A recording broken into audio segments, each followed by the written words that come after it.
I was destroyed. I fucked it up. Then I could never collapse. That was the new monetary system. I had $3 billion worth of Bitcoin. It could never collapse. And then it did. And then I lost over $100 million in 4 days. Let me tell you what now happens. Because I fucked it up so badly, I saw Solana was a very big part of my portfolio and had to make some very tough decisions. Ran Neuner is the founder of Crypto Banter, a leading platform for cryptocurrency news and analysis. He provides insightful commentary and interviews with industry experts, and his engaging content has made him a prominent figure in the global crypto community. Who are you? So who am I? I want to believe that I'm a champion. I am obsessive, terrible OCD, obsessed with being the best at everything that I do. What is Crypto Banter? It is a platform where we just want to make people financially free. Financial freedom is a term that's very much thrown around in crypto. Financial freedom is not the ability to go and buy whatever you want. It is the ability to have time where you don't have to think about how you're going to pay the bills so that you can actually enjoy life and do things without financial stress. Now let's talk about ayahuasca. I went to do ayahuasca and I felt the worst pain in the world to the extent that I started crying and I started to protect myself. Ayahuasca said to me, that's what's wrong with your son. That's how your son feels today. I was like, what do you mean? What is the game that the KOLs are playing that most retail people still don't understand? Are you willing to sell your influence for 0.1% of a token supply? If the answer is yes, then my feeling is you're an idiot. So you were telling me that at Crypto Banter, you've never done that.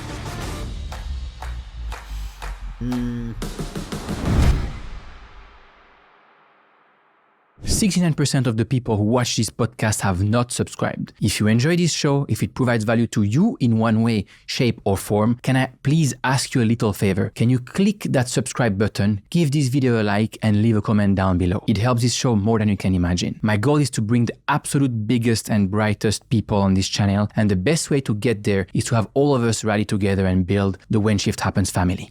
Thank you. This conversation is supported by Jupiter, the most used decentralized trading platform on Solana and the largest DAO in the world. Bitwise Asset Management, the crypto specialist asset manager with more than $10 billion in client assets and more than 30 crypto solutions across ETFs, index funds, alpha strategies, staking, and more. 3. A scalable layer 1 blockchain that's fast, secure, and affordable, built by previous Facebook developers, and that delivers the benefits of Web3 with the ease of Web 2. And Mental, an Ethereum layer 2 that built 2 products I particularly like. FBTC, which enables you to borrow and lend Bitcoin in DeFi, and METH or METH, one of the largest ETH liquid staking protocols in crypto. I was actually wondering before the interview with Tushar, I was like, these guys are kind of they're the goats in the space, super early investor in Solana, but they're also seen as some guys who might come across as not the kindest, right? So I was a bit kind of almost scared. I was like, I don't know what I can get out of this guy, right? But then he was actually very chill, very cool, and open to, what I realized is the more you ask those questions, the more people are open to answer, right? And we always come and we think, oh, but it's a crypto podcast. I cannot talk about childhood trauma or depression, anxiety, but actually it's not true. People love to talk about that stuff, and the fact that it's in studio changes the whole game. I don't think online they would open to that. They would be open to that, right? Yeah, I mean, I've interviewed Tushar many times, and I've seen many interviews with him, but I think you managed to get him out of the box, and that was when that was my aha moment that your podcast is actually going to be. It's going to be. I think it's going to be huge. I think you're on the, as I said to you earlier when we were prepping the studio, I think you're on the cusp of a major breakout here. So I'm honored to be here. Amazing. I'm very happy to have you too. It's been a while. We have been talking. Yeah. A couple of months. And I hope you're right. You know, I think I have an eye for this kind of talent. I think I consume more content than probably 95% of people. I consume about 8 hours of content every single day, religiously. I'm a very regimented person, and I consume 8 hours of, I would say 7 of the 8 hours is crypto content. And then 1 hour a day is dedicated to my other passions.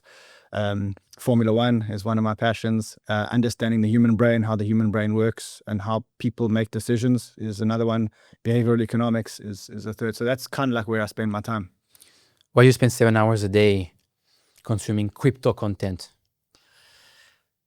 Why? So a couple of things. I enjoy growth. I enjoy being the best at everything that I've done. You know, that's who I am. And what I enjoy is, obviously we all enjoy making money, and anyone who tells you that they don't enjoy making money, because money is a scoreboard, right? And so we all enjoy making money because that's the only validation that we have that what we're doing is correct, right? That and friends telling you, wow, congratulations. But that's why people love crypto so much. Also, what I realized very early in this game is that I got in early. And information asymmetry in this game is right now, until further notice, is the winning thing. Problem is that you need to remain disciplined. So how do you remain disciplined to learn every day? At school, we used to have a teacher, and the teacher used to make us do homework and make your parents sign that you did the homework. In my life, my discipline is, I know that at 4 o'clock every day, with my time, 9 a.m. EST, the camera goes onto my face. And when I talk, I've got two options. Either I'm going to know everything and be the smartest guy on YouTube or on the thing, or I'm not. And for me, instinctively, I've always wanted to be the winner at everything that I do. And so to me, it's very important that I deliver the best content. And I'm obsessive about delivering the best content. And the only way to do that is, number one, to listen to every single bit of content that's out there. A, so that you learn, but B, so that you also know what other people have spoken about, so that you can differentiate yourself. And so literally regimented, I listen to 7 hours of content. Now, when do I listen? So I wake up before my kids. So I wake up half an hour to an hour before my kids. And immediately the first thing I do is I open Twitter and I put my earphones in and I'm on 2-speed. 45 minutes in the morning, drop the kids at school. Then I have an hour of listening time. So I go to sit in the coffee shop and I read Twitter and I read headlines and I listen. So it's already 2 hours on double speed. That's already 4 hours. Then I go to gym, which is an hour, and unless I'm swimming, I've got my headphones in. And then when I get home and when I drive home, my drive home is 35 minutes or 30 minutes. I've got my earphones in and I'm on 2-speed, and I know exactly which podcasts come out at which time. So it's almost like a routine. Like, for example, I know Ben Cowan, who's into the cryptoverse, he's in a different time zone to me. His night is my morning, so he's usually one of the first ones that I listen to if he drops a video. And so I just have a routine. But I'm an obsessive listener, and I listen at 2-speed to everything and absorb as much as I can. You talk about information asymmetry, right? And because the space is very native, and that's one of the key conversations I had with Rahul Pal, that you also know very well, which is we're able to, and it's very counterintuitive when you start something in the media space in this industry, because you are able to talk to the people who are going to be huge tomorrow, right? Or who are already being huge. And so you have all the alpha right in front of you. But for me, it took some time. I think the first person I realized that was with Luca Netz from Pudgy Penguins. A year and a half ago, I sat down with him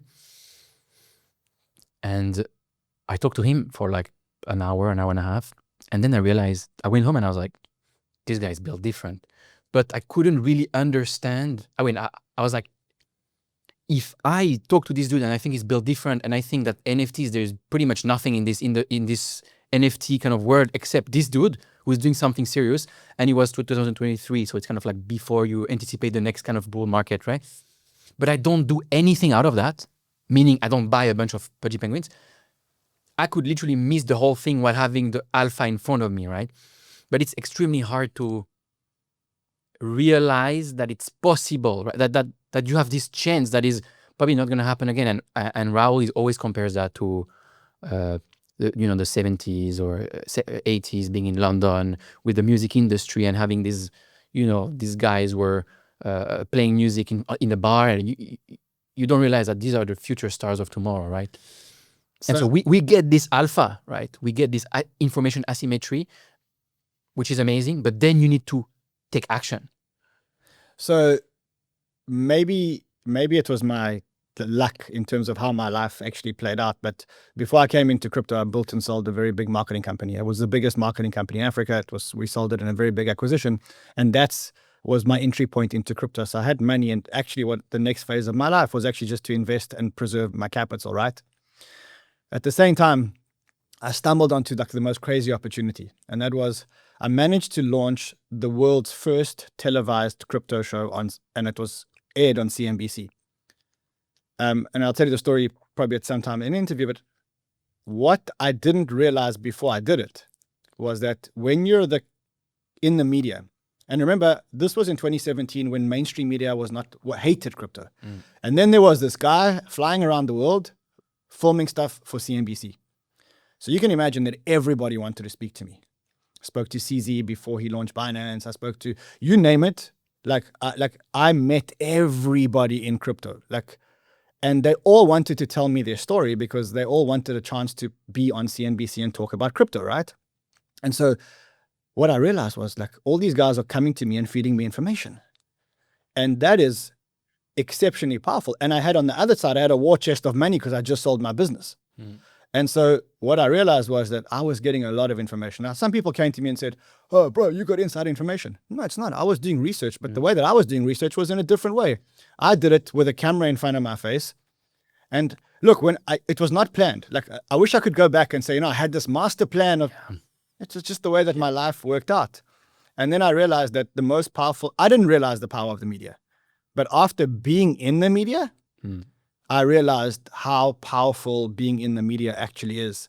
And that is, for me, I think one of the most powerful tools is, I think I've built a credibility. I've been here multi-cycle. This is my third cycle now.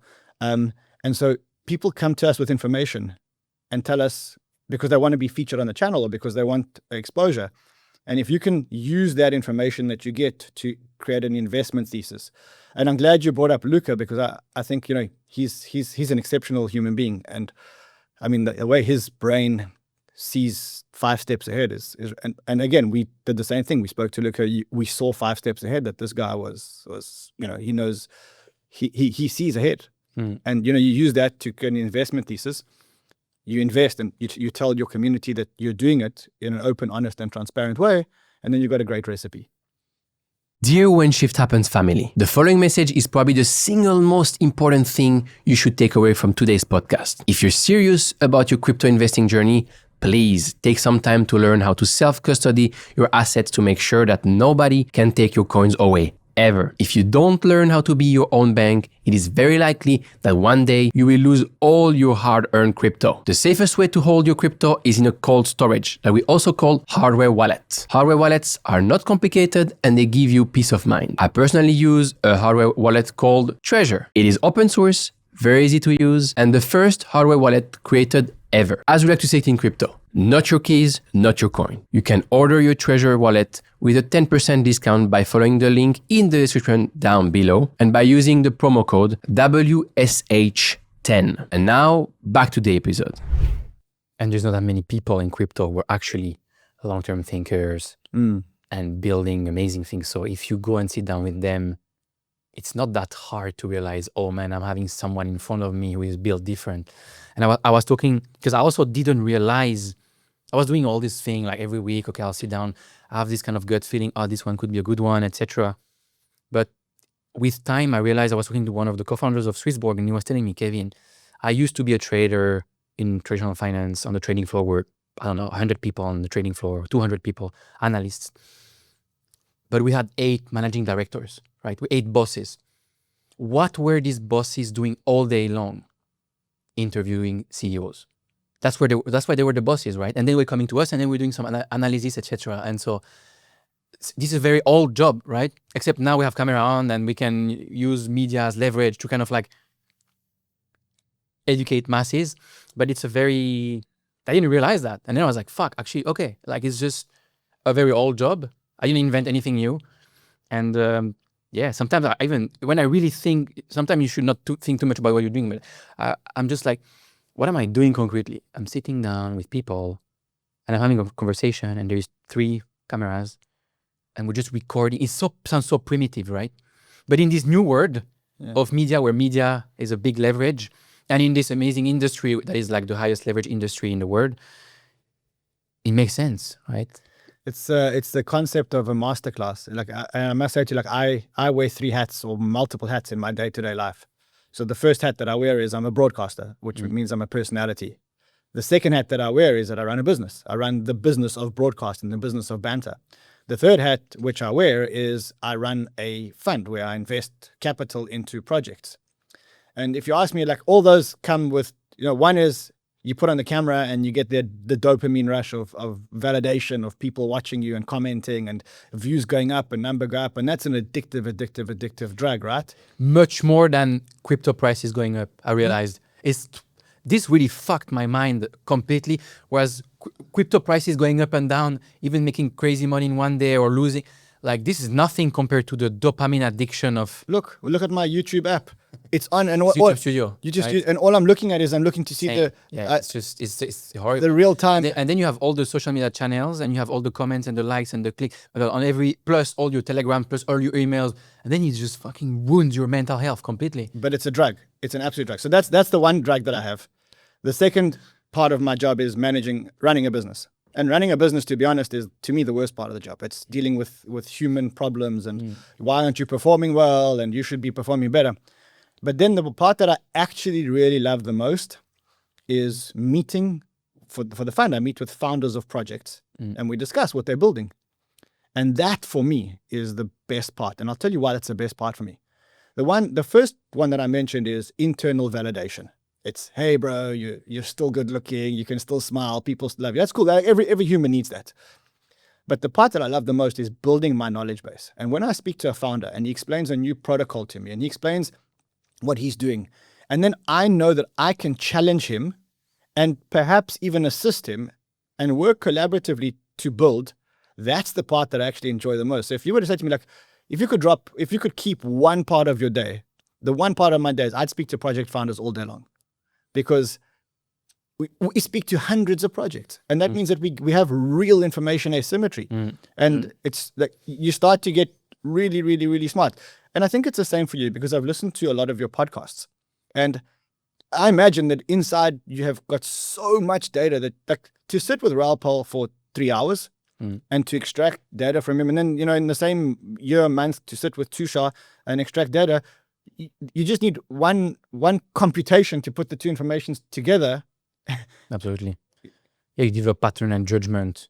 Yeah. And I mean, sometimes it's wrong, but in this industry, again, I was saying before, because there's not that many people who are really, really amazing, it's actually not that hard to see. You can always be wrong, right? But to be like, oh man, this is a real one. And I can go like hit it on that. Yeah, I mean, I think it's important. I think what you've done is you've got very high profile people on your podcasts. The way I see it is entertain discussions with as many people as possible, but also cut quickly. So like if you realize that you're interacting with someone who's not, and I use this analogy quite a bit. It's quite a blunt analogy, but the average person lives for 90 years, which is say 28,800 days or whatever it is, 30,000 days. The first part of your first 5 years and the last 5 years of your life are like, you forget about them, which means that you've got 18,800 days. And the problem with the 18,800 days is that your first 9,000 are like that, and your other ones are your health is going down, your energy is going down, that's the thing. And so you got to be really selective about who you spend time with, because when you break it down into days and then you break it down into hours and then you break it down into minutes and you then say, okay, I want to really get ROI, and ROI for me is gym, sleeping, spending time with my kids. The balance that's left, I really want to spend with good people. I want to work with cool people. I want to have interactions and fun with good people. I want to talk to good people. And so I think the people that you spend time with don't underestimate how important it is to surround yourself and have conversations with the right people. To that end, I think podcasting it's a gift. It's the biggest life hack in the world. And the barriers to entry are so small. Like, it's 2 microphones, a laptop, and you don't have to have a studio. You can do it with 3 cameras. But most people don't realize how simple it is to actually do. It's like the biggest life hack in the world. You got to just get off your ass and actually do it. Which is very hard for most people. For some people. For most people, it's very hard to get off your ass and do it consistently, like everything else: gym, meditation, business, relationship, every day and every year, day in, day out. That's the barrier to entry, which actually makes a difference between something. What I realized is, yes, you need to have like some competitive advantage, whatever, something that you're doing a bit differently, but the main competitive advantage you have in business, I've been building businesses since 10 years now, is just how long can you keep doing this thing? That's it. Like, it's a superpower. It's the most important superpower. The most important for me, I know I'm not the smartest guy in the room. I probably don't have the same IQ as a Vitalik or whatever else. I'll never be able to compete. My superpower, and therefore my business is superpower. And if you speak to anybody in our business, they'll tell you exactly the same thing. So superpower is consistency. In a bull market, in a bear market, every day you do your show at the same time. You do every single day, you march 15 miles every single day, regardless of whether it's raining or sunshine, every single day. The second superpower is resilience. And resilience is, for me, defined as the ability to get up. Okay? That is resilience. If you can combine resilience and consistency, doesn't matter how talented you are, you're I would say guaranteed for success. And I know this because a lot of people will beat me on many axes, but I think a lot of people will struggle to beat me and therefore my organization on consistency. And so I think that our biggest advantage in the market is we are sticklers for consistency. You said I'm not the smartest guy in the room. I mean, the crypto room, obviously. We're dealing with it. Who are you? Just going back to the smartest guy in the room. When I was in marketing, and I just said with all respect to the marketers out there, when I was in marketing, I very often was, I think, one of the smartest people in the room. And I spent 17 years in marketing. And when I got to crypto, I came from marketing. I was creating brand campaigns. And then I moved, somehow I find myself in crypto. And I say this with all respect to anybody who's in marketing, but the difference in intellect between marketing and crypto, because crypto is like computer geniuses, it's mathematical geniuses, it is a absolute paradigm shift. So I went from being what I think was the smartest guy in the room, or one of the smartest guys in the room, to, man, like struggling to keep up with conversations, and everyone that I speak to almost like feeling, wow, this guy's much smarter than me. Yeah. So going back to who am I? Just one note on that. Absolutely. For me, that's why I'm not mega technical. That's why I spend hours preparing every interview, which actually also makes a big difference. People think, they realize in front, oh, this guy like prepared the thing. And I did this interview, I think, which really made the difference in my, I would say, self-confidence was Gavin Wood. Literally, I listened to it. The guy who invented the Solidity and the EVM. And I was like, beforehand, I was like, man, this is, I don't know. And then we spent 3 hours talking. And I managed two things. I managed first to not look stupid. And second, his head of business came to me afterwards and he said, it's the first interview of Gavin where I understood everything he was saying. And then I was like, oh man, this is what I want, right? To make something simpler. But after that, I was like, I can talk to Vitalik, or I can talk to these guys who are like giga brains because I made it, right? But it's very intimidating because first they're all like multi-billionaires, but also from computer science, right? And so again, you know what? You've built a skill. Your skill, which I think again you bring, is you get people to talk about things that ordinarily they wouldn't talk about. Like we spoke about things yesterday when we had breakfast that I wouldn't speak to someone that I'd never met before. And that's your skill. I also came with the skill. My skill was I was in marketing. Now, if you think about at its core, what is marketing? Marketing is taking something that is in a company very complicated and very jumbled, and communicating it to a consumer or a buyer in a very simple and effective way in a very limited amount of time. So my superpower was the ability to take technical protocols and explain them to people that ordinarily wouldn't be able to understand it, starting with Bitcoin, but then going into much more technical concepts and explaining things like what is a smart contract and stuff like that. That was my superpower. And why the combination is so powerful. Like I met the team from a protocol called Axelar. Axelar is, in my opinion, one of the best cross-chain protocols in the universe, right? In the cryptoverse. But the guys that developed it are computer scientists, and they just can't communicate to the public what they've built. And that's where I found my superpower. So I think we come with different superpowers, and that's what I came to accept in crypto. But having said that, the thing that I really love the most about crypto is the intellectual stimulation that I get on a day-to-day basis. And it's also why I love traveling so much, because I go to Hong Kong and I meet people like you and I meet more devs, and it just makes me feel smarter when I get home. And that growth is actually what fuels me. Again, we're all here to make money. Let's not all lie to each other, but ultimately it's all about how much can we grow. And for me, how much can I teach? Because my way of learning, my way of understanding that I've learned something is to be able to teach it. So if I learn something, the only way that I know that I really know it is, can I teach it to you? And if I can, then I really understand it. And if I can't, it means that I didn't understand it and I need to go back and study it again. And that's the magic formula for me. Who are you? So who am I? I want to believe that I'm a champion.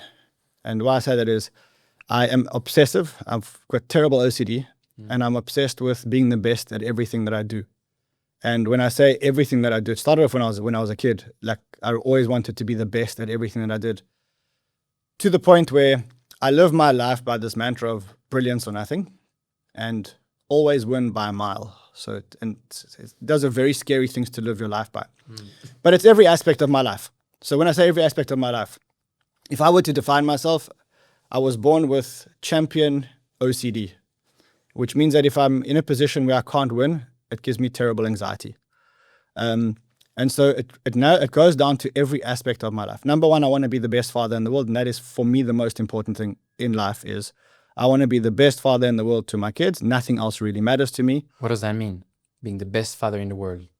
So bringing them up so trying to be there as much as I possibly can, but also balancing my own personal ambitions to actually continue to learn and continue to grow. Bringing them up in a way where they have all the knowledge and everything, but also allowing them to think, which is the same way that my parents brought me up. They gave me everything, and then they said, from now on, you got to make your own decisions, which I think was a very big gift that they did. I want to bring up kids that are hungry. And I think that's one of my biggest anxiety, one of my biggest fears is that it's very hard to bring up kids that are hungry when you have a certain level of wealth. Of course.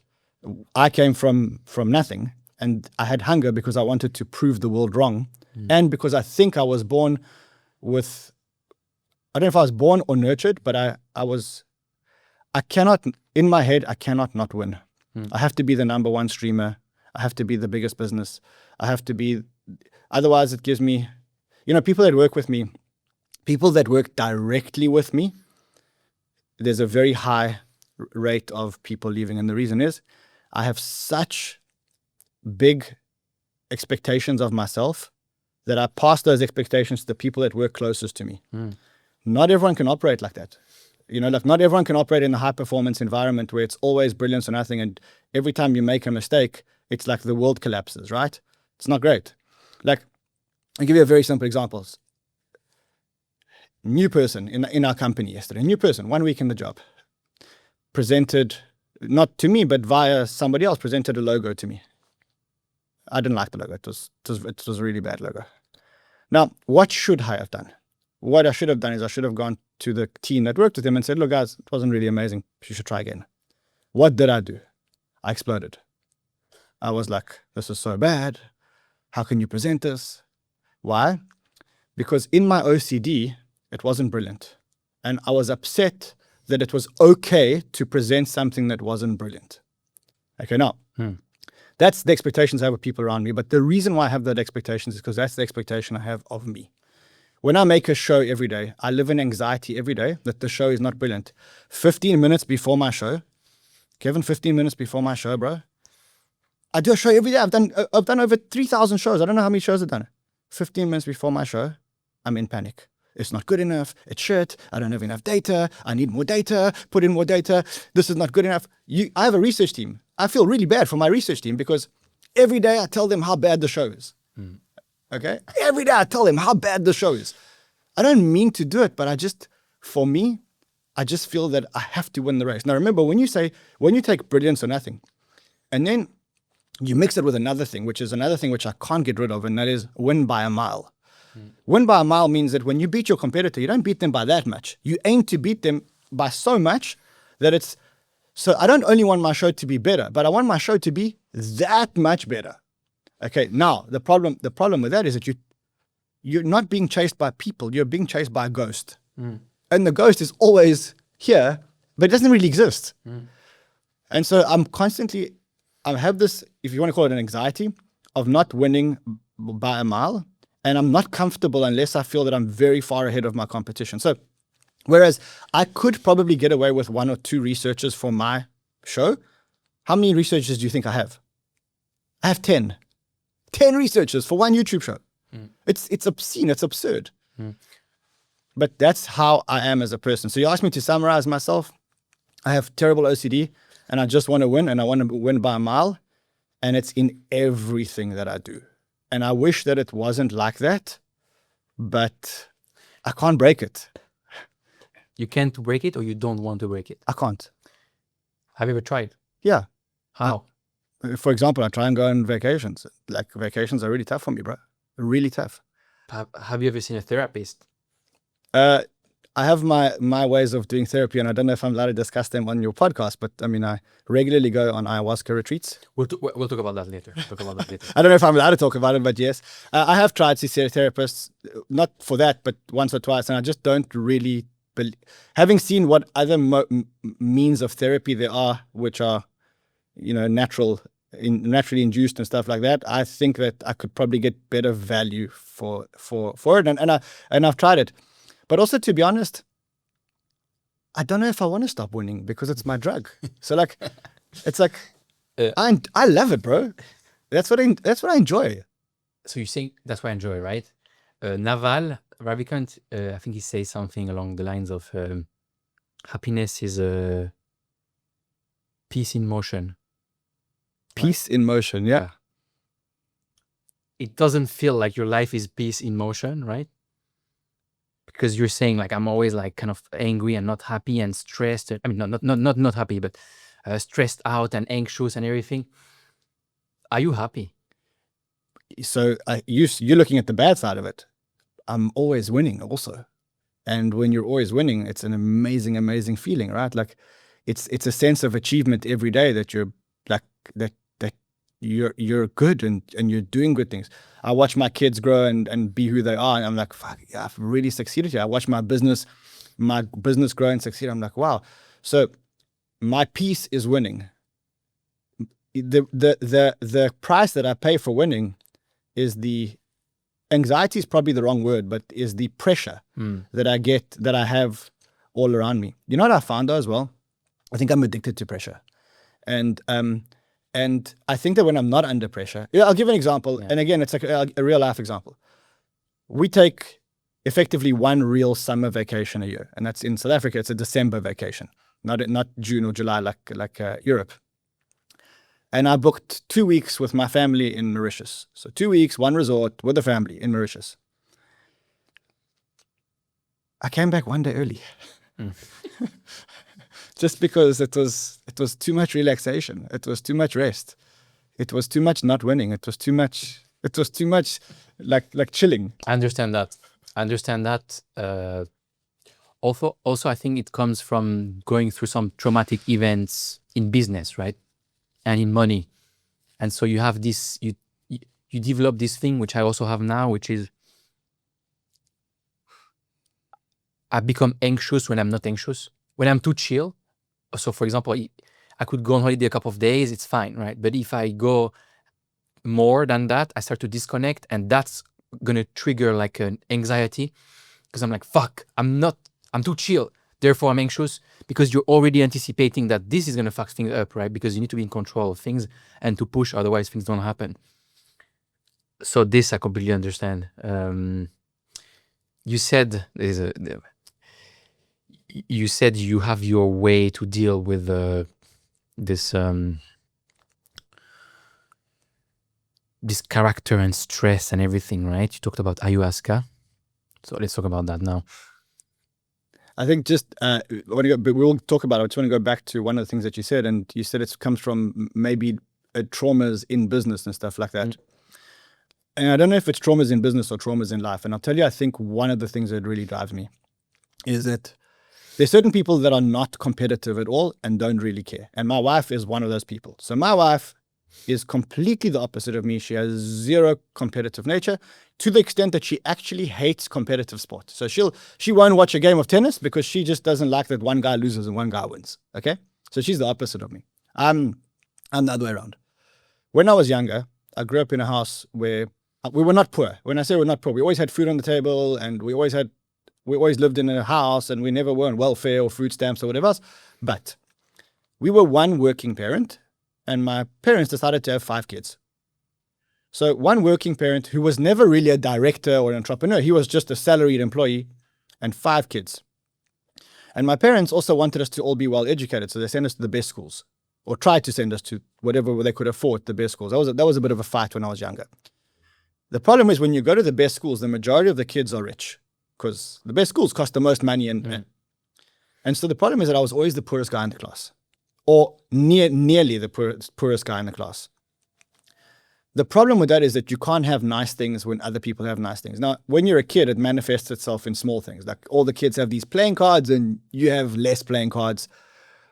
When you turn 18 in South Africa and all the kids get a car, but you don't get a car. Like it's impossible. You don't get a car. Like they all get a car. What it does is it builds an anger. It builds resentment inside you. And for me, Against what? Against who? Against wanting, against the world. It's not them. You're not cross with them. You're cross with the world because you know you deserve, because you work as hard and you try as hard, but you don't get. And so my resentment was at people that had it easy. I'm much wealthier now. I've had an exit. I sold a big marketing business, and I've obviously been in crypto for a long time. I'm much wealthier now. You know what my biggest fear is?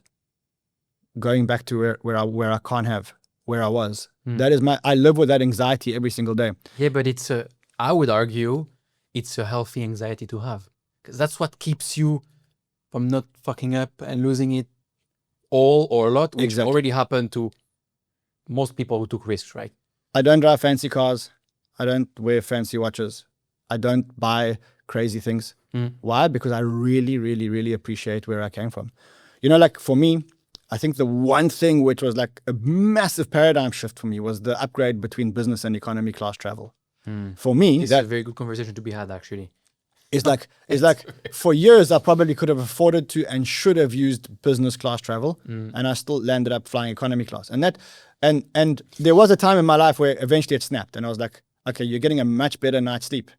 But the price difference between business and economy, even now, when it doesn't matter. It doesn't matter. It doesn't make sense, right? If you calculate how it's so stupid, but it's a very, very, very important conversation, I think. I'm this Swiss dude. I like to live simply. My parents they didn't have a lot of money in the beginning, but my father did really well. But they have he has this trauma from being a child, having 5 brothers and sisters or 6, having a soul's edge to share, right? So no money, basically. And so my family, we grew up with very simple values, and I still have them. But a lot of people are, yeah, but Kevin, like you're making so much money. Why do you wear Zara t-shirts for $20 since 10 years? Why do you and this business flight? Like I talk to my friends who make good money, but are employees, right? You don't like my Zara shirts? Is that a problem? I love it. I actually made my team print this on my favorite Zara shirt that I just used. It's the same product. So, is it what a slim fit? I have like 25 of them. They're all black. Easy. Bro, you should see my wardrobe. Same. So,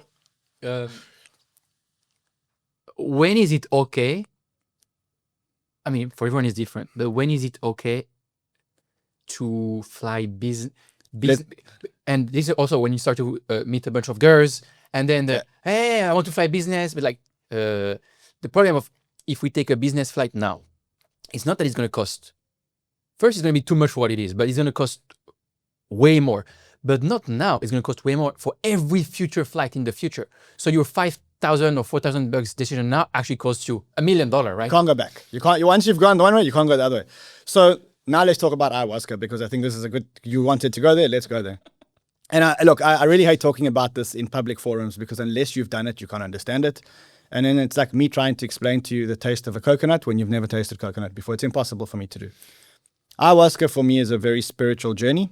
It's my connection to the source of the universe. Call it a God, call it a mother nature, whatever it is. And it's where I see the truth.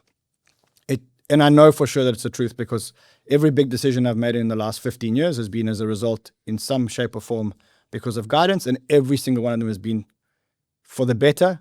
And I've seen things when I've done ayahuasca journeys that you cannot imagine. One of the things that came to me in one of my journeys was ayahuasca said to me that the thought that I had was, why are you so scared to spend money? And why are you always trying to accumulate? And then I realized that what it was a confidence thing. The reason why I was so scared to make money is because I never had self-confidence that I would keep getting back up onto my feet. Scared to spend money, right? Scared to spend money. Yeah. Why? Because I had a subconscious fear, lack of confidence that I would be able to, if I got knocked down.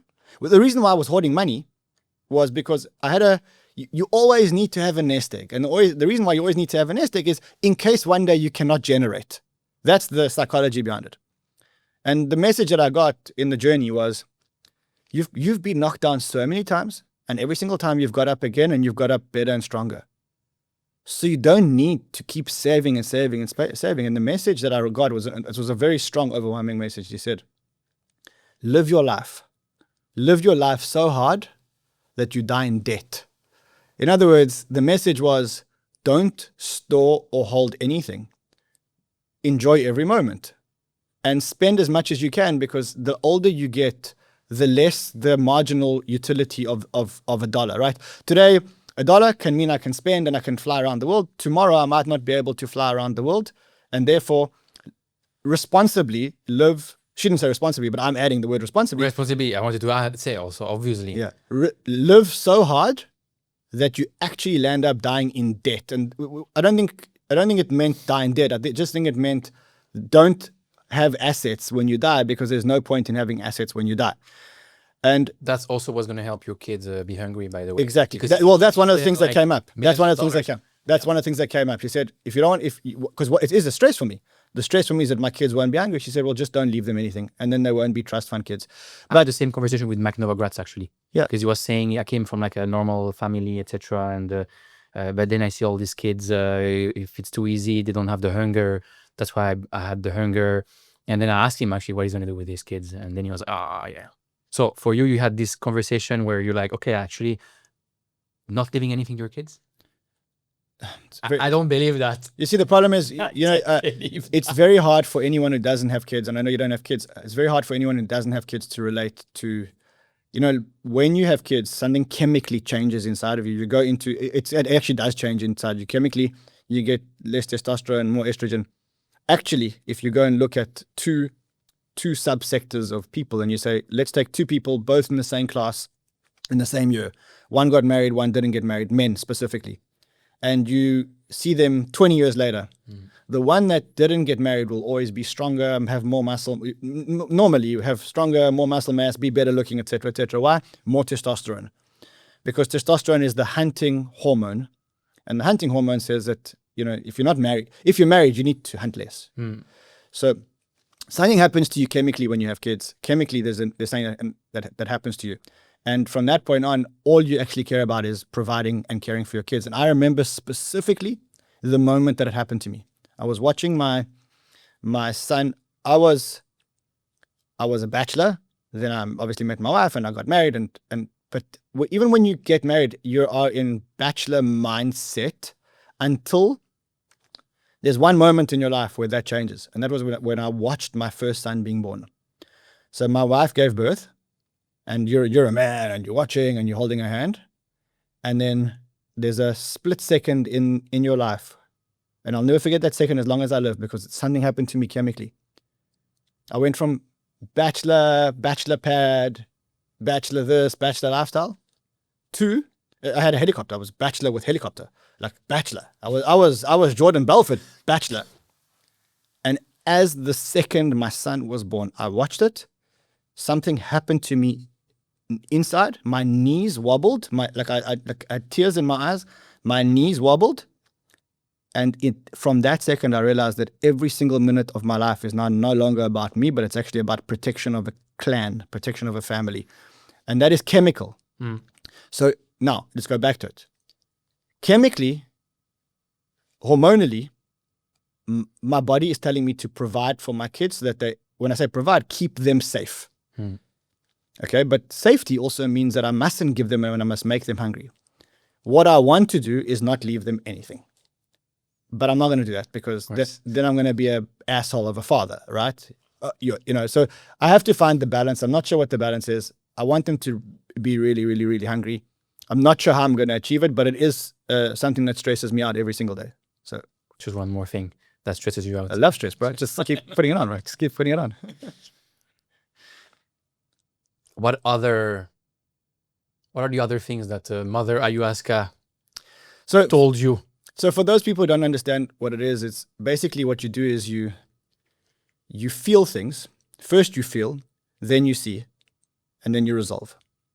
So I'll give you one example, a couple of examples. So I was going through one journey, one of my first journeys, and I used to have bad FOMO, very bad FOMO.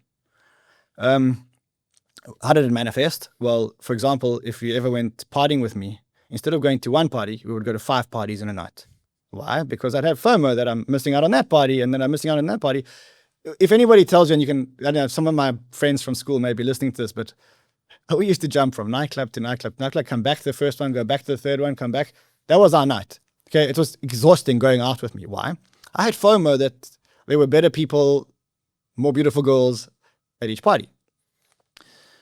That is a form of anxiety, by the way. It's FOMO. It's fear of not maximizing. Same thing with deals. Same thing with clients. I used to chase deals that I didn't want to chase because I was scared to miss out on a deal. And that makes you a really bad investor. Then I went to Ayahuasca and I realized that every time I get FOMO, actually what I feel is I feel anxiety. And so I was lying there and I was going through the journey and I got FOMO. I just felt FOMO. And remember I said to you, it's first you feel, then you see. So I got this FOMO. It was very bad anxiety FOMO. And I was like, I felt this before. And it took me to the first time in my life that I felt it. Took me back to when I was 6 years old. Now, it took me back to the day that I was 6 years old. And it was the first time that I felt FOMO. And what was it? 2 friends of mine, Jason and Paul. And if you would have asked me about Jason and Paul, I probably would have forgotten. I mean, this is talking about friends from 30, 40 years ago, 45 years ago. Haven't seen them since, just by the way. Haven't seen them for 40 years. Haven't thought about them for 40 years. But when you go to primary school, you feed from nursery schools, you feed from play schools, right? They came from the same play school and they were good friends. And I came from a different play school and we were put in the same class and the 3 of us became friends. Problem is that they were better friends than me and them. So I was always trying I was always scared. I was always left out of things because their parents knew each other and their parents were friends. And so they had a much better friendship than I had with the 2 of them. And so as a result, I always felt left out and I had this fear of being, and that was the anxiety that I used to get. But Ayahuasca resolved it. Because I knew what the source was and she reprogrammed my brain, I don't have that anymore. So now I'm very comfortable being in one place and I'm very comfortable not going from place to place anymore. And I don't really have the FOMO anymore.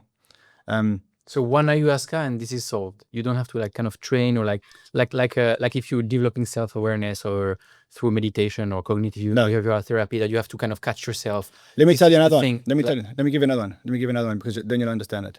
The last Ayahuasca journey that I did was in November last year. And it was all about addiction. And I'm like, I'm not an addict. Like I'm one of the things that I'm really proud of is that I can walk into a casino and I hate being in casinos. I've never been addicted to drugs.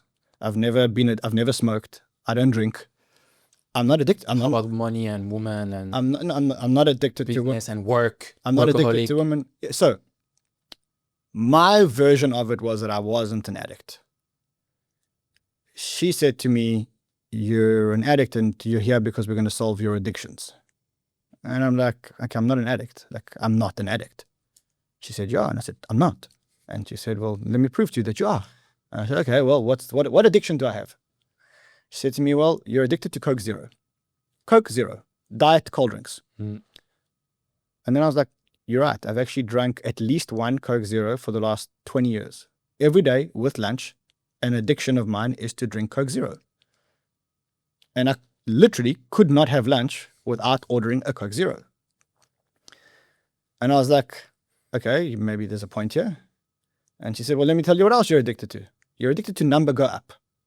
And if it's not your, so my routine in the morning, I open TradingView, number go up. I love green. I'm addicted to number go up. But if number is not green on TradingView, then I'll go to the bubbles and I look at the bubbles and then number better go up. And then if number doesn't go up on the bubbles, then I'll go to the YouTube studio and I see the number go up. She said, you're addicted, and you're addicted to leverage. You're addicted to the number go up. You're addicted to the dopamine of the number go up. And then she said, you know what you're also addicted to? You're also addicted to drugs and medicines. She said, you get a headache, immediately you take paracetamol. You're traveling on a plane, you take half a sleeping pill. You have a sore muscle, you immediately take a muscle relaxant or whatever it is. She said, that's an addiction. And then the question was around, how do I solve it? And then she said, the way to solve your addiction is if you can solve the core of all your addiction is Coke Zero. It's like so stupid. It's like, Coke Zero is a fucking drink. And I'll actually, like, Coke Zero is a drink. And it's not an addiction. She said to me, you have to solve your Coke Zero addiction to solve the rest. Okay, left the journey. Walked past the canteen on Monday after the weekend journey, walked past the canteen and ordered my lunch and ordered a Coke Zero. And as the waiter pulled out the Coke Zero, all I tasted was the metallic taste of the can. And I didn't even open it. As I looked at the can, and even now when I'm talking to you, all I taste is, I just think about the metal taste of the can, and I cannot drink diet drinks anymore. I cannot drink them. Sometimes I crave them, and to be honest, once or twice I've actually even ordered them. I can't get myself to open the can. Okay, so you ask, how does it has a profound impact that once your brain has programmed to see something, you can't unsee it, you can't unwind it. And so I can't drink a diet drink now. If you force me to drink one now, I actually feel like I want to throw up. Like I actually really feel like I want to throw up. I check my YouTube studio 80% less than I used to check it. I check my prices 80% less than I used to check them, because that addiction was solved. That addiction, I understand it. Now, even if I want to, I just can't. I can't drink a Coke Zero. I want to. I enjoy the taste of the bubbles, but all I think about is how disgusting that the metal of the can tastes. And so I cannot drink it anymore. So it really reprograms your brain to see things, letting go things, old relationships, stuff like that. It helps you to resolve. I'll give you one other example. There was once in our business last year where the vibe in our business was very bad. Very bad. Everybody was under pressure. Normally in our business, everybody's under pressure because I'm under pressure because I want to win. But the vibe was exceptionally bad. And I went and I did a retreat, and she said to me, this is an easy one. I was like, what do you mean? We're going to make one small change and everything in your business is going to change. Okay? The problem is, we went on a retreat at a certain time last year, and we set ourselves a goal. And I'm going to just give you a figurative goal. So this is not the goal. Build a $1 billion business in 18 months. Okay, that was just call that the goal, right? And she said, the problem is that you said 18 months. And the problem is that with 18 months, now everybody's chasing this time period. And as a result, everyone's under pressure to achieve a certain number by a certain time. She said, just remove the 18 months. Okay. So then the goal becomes build a $500 million or $1 billion business. And there's no time frame. And that way, people don't have this gun to the head. Don't make a mistake. You better run fast, because otherwise we're not going to achieve our objectives. To, hey, just do your best. Small thing, small change. Massive difference to over 100 staff. That's the journeys that's the clarity of thought that it actually gives me. maybe a last example of what ayahuasca told you to do? Start Crypto Banter. Yeah.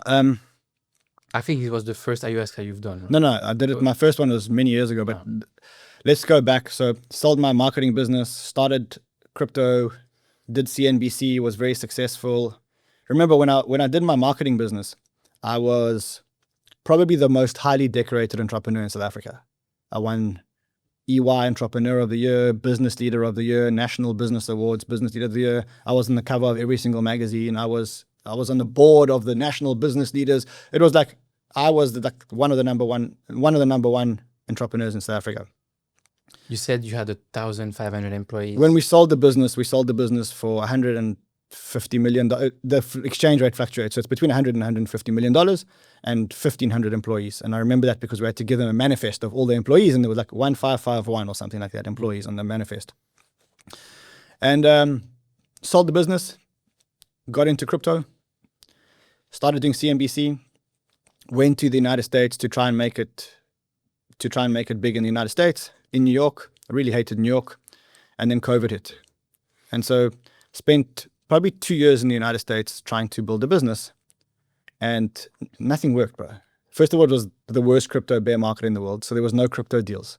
So I tried my hardest every single day to do crypto deals, to build crypto accelerators, to build the CNBC had no more appetite for crypto content, blah, blah, blah. So it's literally like it was the worst period, not the worst period of my life, I had the worst periods, but it was a tough period in my life where I was losing my confidence, because you go from being the best to not even being able to get the plane to take off. Okay. When they reopened, now that plus locked up during COVID for a year we were all locked up, thousands of miles away from my parents and my family, not being able to see my parents and my family, and the anxiety that you knew that if, remember the beginning of COVID was, if your parents were 70 plus and they got COVID, they would probably die. Like that was like the mathematics behind it. And so you wake up every morning and you phone your parents every single day and you're like, hey, how you feeling? How you feeling? And you just hope to God that they don't say to you, my nose is running. And sometimes they did. Sometimes I've got a cold. I'm not going to be able to see you. I can't help you. I can't fly to you. The skies are closed. Like that was, it was a very black period in my life. On top of that, I tried 100 different things in crypto and out of crypto, and I didn't land up getting the plane into there. And so I came back to South Africa and I was in a black place. 2 years of not, for a champion, 2 years of not progressing. I went, as I landed, just coincidentally, it just happened that on the next day there was an Ayahuasca ceremony and I went. First night was absolute hell. I purged my lungs out. I remember lying there thinking, I'll pay anything and I will, please God, just make this journey stop. It was the worst journey of my life. I was literally, I was purging and purging and purging. And I wasn't purging food because you fast for a few days before, but I was purging emotion. I was purging dirt. I was purging lack of confidence. I was purging depression. I was purging everything else. And then once it was all out, and I remember like, because I lay there and I was half dead. I was like, I lay there. I don't think you understand when I say purging. Every breath, it's like, every breath. And like, sometimes you try and breathe, but you're actually breathing in your own, it was bad. It's bad. It was really bad. I mean, I've never done ayahuasca. I will do it. But I did a rapé ceremony, which you usually do before ayahuasca, to do some acid trip like a couple of years ago. And the rapé, I was told, hey, it's going to be tough for like 10, 15 minutes, right? Like, okay. I mean, I'm very sensitive, and because of, we talked about these health issues I had, all that stuff, right? There was probably a lot of still inside of me. So I did the rapé and I just threw up for 2 hours and a half non-stop. And I was like with my hands on the floor on like a sun bed in the mountains in Cyprus at night, like beautiful Milky Way, everything. But for 2 hours and a half instead of 10 minutes, throwing up until the moment I was like, man, I would prefer to be dead now, like than to go through this shit, right? And so I can kind of understand, and it's not ayahuasca, so it's much less strong. But 4 hours. The just like throwing up. I mean, purging, as you call it. I like purged, endless. My God. I purged for 4 hours. I was crying. I was crying because I was mentally broken because I was like, I'm going to die here. Like I'm something's going to happen. I can't breathe. I keep breathing in my own vomit. It's like, I'm going to die here. And I lay there. Afterwards. I had tears flowing down my face because I thought I was going to die. I lay there and my energy was finished. I was so sad. And then all of a sudden I felt revitalized and re-energized and warm and beautiful. And the message was, I had to get all the negativity of New York. You hated New York so much. You were so depressed. You lost your confidence. I had to get it all out of you so that I could nourish you with the future. And then I had questions. When I say, like, you have a conversation, it's just you having a conversation with your own brain. So the question I had was, well, what do I do now? Like, it's been 2 years and I've tried to do 1,000,001 things and they haven't worked. And she said, oh, that's easy. Do banter. Banter. Banter is an idea which I had in 2017 before or just after I joined CNBC. I had an idea to do a 24/7, 365 crypto talk radio where we would do this with crypto people 24/7, 365. And I would have multiple hosts doing it. But then I parked the idea of banter. And the reason why I parked the idea of banter was because I didn't want to be in a linear business anymore. I didn't want to be in a business where I have to work harder to make more money. I wanted to build a platform. I wanted to be exponential. And so I was like, banter, but banter is not exponential. And she said, no, but banter is your platform to get into everybody else's exponential platforms. And then I still didn't want to believe it. But then, as I said, once you've done ayahuasca and she shows you the truth, it's the truth. Then I got out of it and I was looking for things to do and nothing came up. And it was like banter, banter, banter. And we started banter. And it was the easiest journey of my life. For once in my life, everything that I was supposed to do worked and worked easily. And I was like, some people say that when you're doing the right thing, when the universe believes that you're doing the right thing, then it becomes much easier. So if I were to summarize what ayahuasca actually does, is ayahuasca to me is this mother nature. She's a spirit. She's the mother spirit of the universe. And her job is to make sure that everyone is doing what they're supposed to do in perfect harmony so that the world can work perfectly. And if I'm not doing what I'm supposed to be doing, then I'm disharmonious, but it means that also everything around me is disharmonious. And all she does is make it harmonious in your work relationships, in your personal relationships, in your, if you have time, I can give you one more amazing story about ayahuasca, which will blow your mind. If you have, let's go. So, I have 4 kids. The oldest was 7 when this happened. My oldest son is the one that I'm closest to. His name is Benji. He's 7 years old. Now he's 9. And we are the closest because he's the oldest and because he's also the hardest work of all my kids. Because he's, he has a few issues, not bad or anything when you speak to him. It's great, but he has lower muscle mass than normal kids. And so it manifests in a lot of things. Benji and I, since the day he was born, every day lie in bed together for half an hour before we go to school. Okay? Every day. He sleeps in a different bed. He runs to me. Sometimes we sleep in the same bed. We sleep in, look, Benji and I lie together every single day until the age of 7. At the age of 7, he stopped lying with me. And I was like, well, look, he's 7. He's a big boy now. It's not so cool to lie with your dad anymore. I mean, I have to just accept. And I was very upset about it because it's like I'm letting my son go now and he's not cuddly anymore. And like when you have kids, you'll realize how amazing it is to cuddle with your kids. I went to do ayahuasca. I just went, and I felt the worst pain in the world, the worst depression in the world, the worst pain in the world, to the extent that I started crying, and I was like, "Oh my God, I'm going to have a nervous mental breakdown," and I started to protect myself. And she said, "That's what's wrong with your son." I was like, "What do you mean?" She's like, "That's what's wrong with your son. That's how your son feels today." I'm like, "What do you mean?" I thought he was the happiest kid and we had the best relationship. She says, "No, you don't." I said, "Why?" She said, "His biggest event is when you come home from work. And when you come home from work, you go and play football with his brothers. Because I'm sporty and they're sporty. And Benji's not sporty because he's like slightly low muscle mass. He waits every single day. He counts down to Friday night when you come home for the weekend. And what do you do on the weekend? You go and do jiu-jitsu with the boys. He doesn't want to do jiu-jitsu. And so many times he's been so excited to see you. My daddy's here. And you arrive and then you hurt him by doing, like, going to his brothers and doing stuff that he doesn't enjoy. And so what he's done, he's actually started to protect himself from having expectations of you and from being excited about you. And so that's why he doesn't want to get close to you. And I didn't even know he wasn't close to me anymore. I just thought it was a natural kid growing up. And then I was like, oh my God, like I felt his pain. And then it all made sense. Like he's not that close to me, he doesn't hug me anymore. And I said, okay, well, how do I fix it? And she said, spend one-on-one time with your kids. Don't spend time. I've got 3 boys, and the 3 boys and I've got 4 kids, but 3 boys. And the 3 boys, we always do things together. And she said, do one-on-one. And so I took him to a safari for 4 days, just me and him. And, you know, we slept in the same bed. And ever since then, ever since that day, every morning, half an hour before he's supposed to wake up, Benji's in my bed. And we cuddle for half an hour, and he's nearly 10 years old now. Now, could I have seen that without the beauty of ayahuasca? I could never have seen that. Had I not seen that, maybe I would have lost my relationship with my son.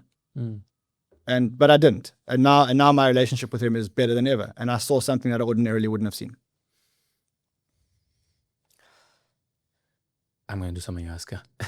I think it's the best thing you can ever do. Like 2-3 years, and I was like, my excuse was always, I love myself too much to go through that much pain, potential pain, but you will pay. It's just an excuse. You will pay to go through that pain, because you'll realize that that pain is a purging of things that are holding you back in life. And that's why I do it so much.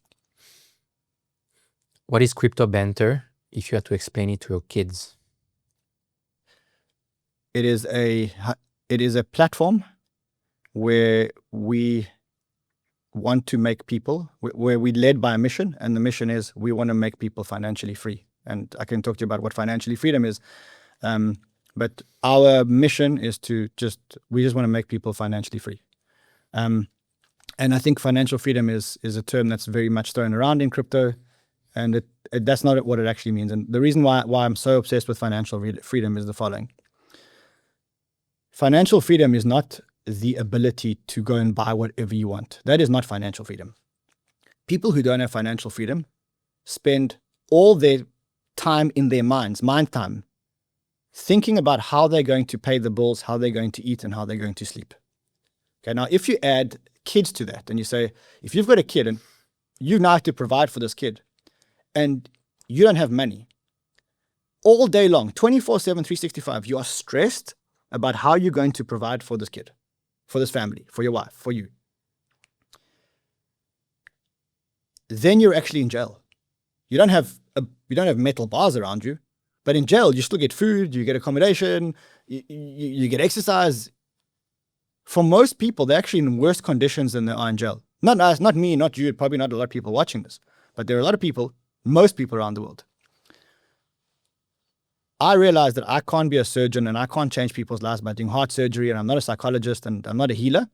But what I can do is I can help people achieve financial freedom. And when I say financial freedom, not walking into Gucci and buying shit. The ability to have time where you don't have to think about, where you're not in prison and you don't have to think about how you're going to pay the bills, so that you can actually enjoy your interactions with you can actually enjoy life and do things without financial stress. That is what you call financial freedom. It's not this concept of, let's win Lambo, win Gucci. That doesn't matter. It's the ability to actually live life and not live life in the prison of having to provide to people. So what is our mission? And it's been our mission since day one. Make people financially free. How do we do it? We have a formula. Learn as much as you can. Make whatever portfolio changes based on whatever you've learned. And then in an honest, open and transparent way, tell people what you've done, and then evaluate the results. So what I do all day, I learn about crypto all day, and I have the help of 10 amazing researchers. We learn about crypto together all day long. I then process the information, make portfolio changes to my own portfolio first, and then communicate exactly what I've done, for good and for bad. Sometimes we win, and sometimes we get lunar, and we lose. And ultimately, hopefully, if my efforts are successful, then anyone who is watching and applying the same learning methodologies should also be successful. And that way we can become financially free.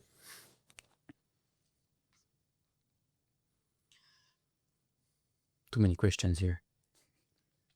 How do you're in the media business. Me too. Mm-hmm. We're in the media business. media is all about attention and mind share. In crypto, we have this crazy world where the attention is on something else every 2 days, right? Which is extremely unproductive, because you think about financial freedom and investing, we always say investing should be like watching a paint dry, right? So the media game of getting people attention in an industry that changes every 2 days is in complete contradiction. If you want to get engagement and attention and mind share, is in complete contradiction to the actual investing game, which will really make people financially free. Yes, you're right. In the world where computers make investment decisions. But I'm a human. And as I explained to you, what Banter is, it's a reality show. The reality is, what do I learn? How do I process the information? And what do I do about it? Okay? So 90% of my investment portfolio, I hope, and sometimes I deviate because I'm human, is in watching paint dry. Bitcoin, Ethereum, Solana, Radium, or Uniswap, blah, blah, blah, blah, blah. 10% of my attention and my investment decisions is in attention narratives. That is ideally how I play the market.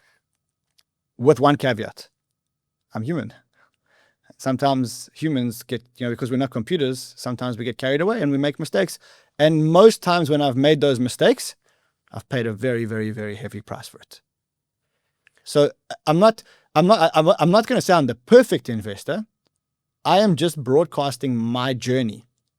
And that means that if you're watching my journey, then let's say you followed my journey 1-to-1, which I don't encourage anybody to do, then you are going to go through the same ups and downs that I go through.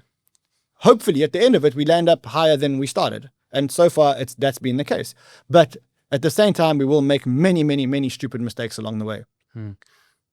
You said my portfolio is 90-10, right? 90% boring, 10% should be, yes. Should be. Yeah. What percentage of Crypto Banter shows are the 90% boring, which would get much less views and much less attention?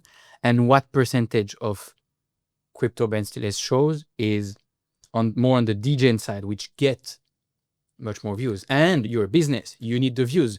Okay, you have so sponsors. Very good question. I understand it is the game, right? Very good question. Number one, let's talk about sponsors. We never, ever, ever let sponsors dictate our content.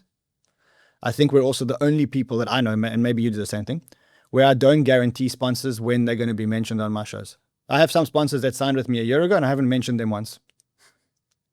And the reason is... I don't do that. No, the reason for that is, and it's a frustration in our business, because if you're the guy in my business selling sponsorship, okay, let me give you an example. I'm not going to mention names, but we have a very, very, very good privacy DEX that has been a sponsor of ours for a long time and has been mentioned once. They've paid for 12 months of sponsorship. They've been mentioned once. And every day, the guy, the rep, we have a business development guy who wants to earn his commission. And he also wants to look good in front of his client. And every day he's like, do you think you can build it into the narrative today? Do you think it can be built? I'm like, no, it's not. Why? Because privacy hasn't been a narrative, right? There hasn't been a privacy narrative in crypto for a long, long, long time. In fact, it's been an allergy of crypto, right? So we are probably one of the only people that don't commit to sponsors how many mentions they're going to get exactly per month. And we can give you an indication of what we want to try and achieve, but if it doesn't suit the narrative, it doesn't suit the narrative. Now let's go back to your actual question. Again, what is Banter? Banter is what is my show on Banter? It's what interests me on the day, what I'm spending. Because remember when I do a show, let's just think about the process. Number one, I have to read and listen all day about the topic. Number two, 10 researchers have to prepare a pack for me on that topic. Number three, I spend 3 hours pre-show. 3 hours every day pre-show, blocked in my diary. You can't get a phone call with me. 3 hours pre-show studying that narrative or whatever I'm going to be playing on the show. So yes, last year, there were lots of times where memes were top of mind. We actually had a big problem with memes because we can talk about memes in a second, but eventually what I did was I split out the meme show into a different show. And I said, look, we'll have the normal shows, which is the 90% shows. Memes on Sunday night. If you watch the meme show, you know you're going to lose all your money. You're playing in casino. There's insider trading like crazy. You're saying that. That's it. You You're can go saying that. go listen to my shows. I used to say, guys, you're gonna have to shower after this. It's so dirty that you're gonna have to shower. If you're watching the show, you know what it's about. Why? Because to be honest, I was playing memes. Now, to make content to say, hey guys, don't play memes when I'm playing memes myself is dishonest, and that's not why I make content. I don't make content because I have commitments to make content. I don't make content because anyone tells me what the script is. I make content because I'm learning. And what I'm learning, I'm teaching. That is how I make my content. I never, ever, ever make a show because I need to make a show about something. Ever, and I won't do it. Because I don't have the passion. I'm not going to spend 3 hours of my day learning about something that I don't want to learn about. So by definition, the boring things at work will have much less hours of show because they're less interesting now. I talk about Bitcoin all the time. I talk about Solana all the time. I talk about Ethereum all the time. Every day, almost. That's not boring. I gave memes. I'm not speaking about memes anymore because I really hate what memes have become. But in the beginning of memes, I gave memes a lot of time. Why? Because I was curious, and that's what I wanted to learn. Again, I don't need to make content. I make content because that's what I'm learning. And if I don't, you can't force me to learn something. I'm not going to spend 3 hours of my day learning about something I couldn't give a shit about. Give an example. NFTs. I don't like NFTs. I didn't like NFTs. I love them now, but I didn't like NFTs. I never made NFT shows. Like, why? It doesn't interest me. But you also know I'm interested. So it's kind of like a good excuse to say, and it's fair. It's a fair comment because I'm interested into that. And my business is to showcase or broadcast what I'm interested in. If I'm interested in meme, I'm going to talk about memes. But you also know, because you're very smart, you understand your human brain, you understand marketing, you understand what people are interested in, is the kind of narrative of the moment. You also know that people will watch that, right? And you also know that you're way more likely to get caught up in some drama or troubles or to be called a scammer or whatever because you fed this narrative and you probably profited from it in one way or another. Because it's the media business, right? Yeah, but I don't let the money decision, again, like, if I paid you today and I said to you, look, you're going to earn a lot of money, but you have to make podcasts about, I don't know, something that doesn't interest you. Maybe you could do it for 3 days. And after that, you would like, look, also, look, as I say, I want money, but I'm not doing this because I have to. I have enough money. I can stop working. That's not why I'm here. I'm here because I want to learn and grow and teach and whatever else, right? It's not about, I don't do this because I've got a gun to my head because I have to pay bills, right? And so like everything that I say I do, and everything that I make content about is something that I've learned, and I don't ever script or get scripts or read off a script. No, I don't do that. That's not what I do. It's not what my business is. It's not what my humanness is. You said you much less of the meme coin game because you can meme coin because you don't like what it has become. I would argue it meme coins and the meme coin game actually has, maybe some people would say, it's been kind of more fair in the beginning, but I would argue not that much. And the game that we've been seeing that's been exposed now has been running for much longer than we think. Can you explain? Because for me, the most important is I want people to understand, because people with influence, all this KOL game, how does this meme coin game or AI agent or whatever other next narrative is, how does it work? So people who make a decision, their goal is financial freedom. Yes, they should do it with 5% of their net worth, but they will not, because they will say, listen, I have 5K or 10K. I'm not going to buy Bitcoin with that. Therefore, they're going to put the whole thing into the shitcoin of the day. What is the game that KOLs, and you are one of them, are playing that people need to understand, I would say, limit risks a lot of the people who have influence? Because it's arguably also someone who built influence, the whole game is, for the majority of people, is to profit from it or to benefit from it or to use it in a certain way. What do people need to understand? And then they can choose freely, I'll participate in that, yes or no, about KOLs and meme coins, or the next big narrative, which I don't know what it's going to be. You've touched on a lot of things which are not as simplistic as you say. So first of all, let's define what influence is. Influence is attention times credibility. It's a function of how many people are watching you and how credible you are.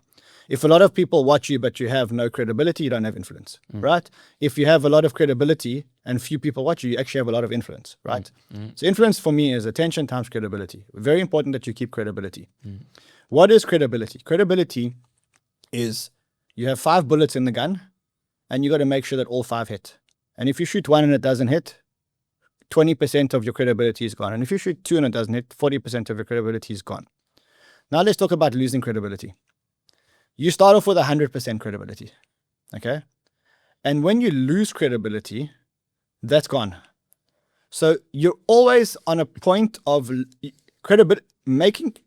Losing credibility is always easier than gaining credibility, because if you watch me and then you stop watching me, you're not going to come back. And there's actually a chemical reason as to why you do it. I'll explain to you how it works.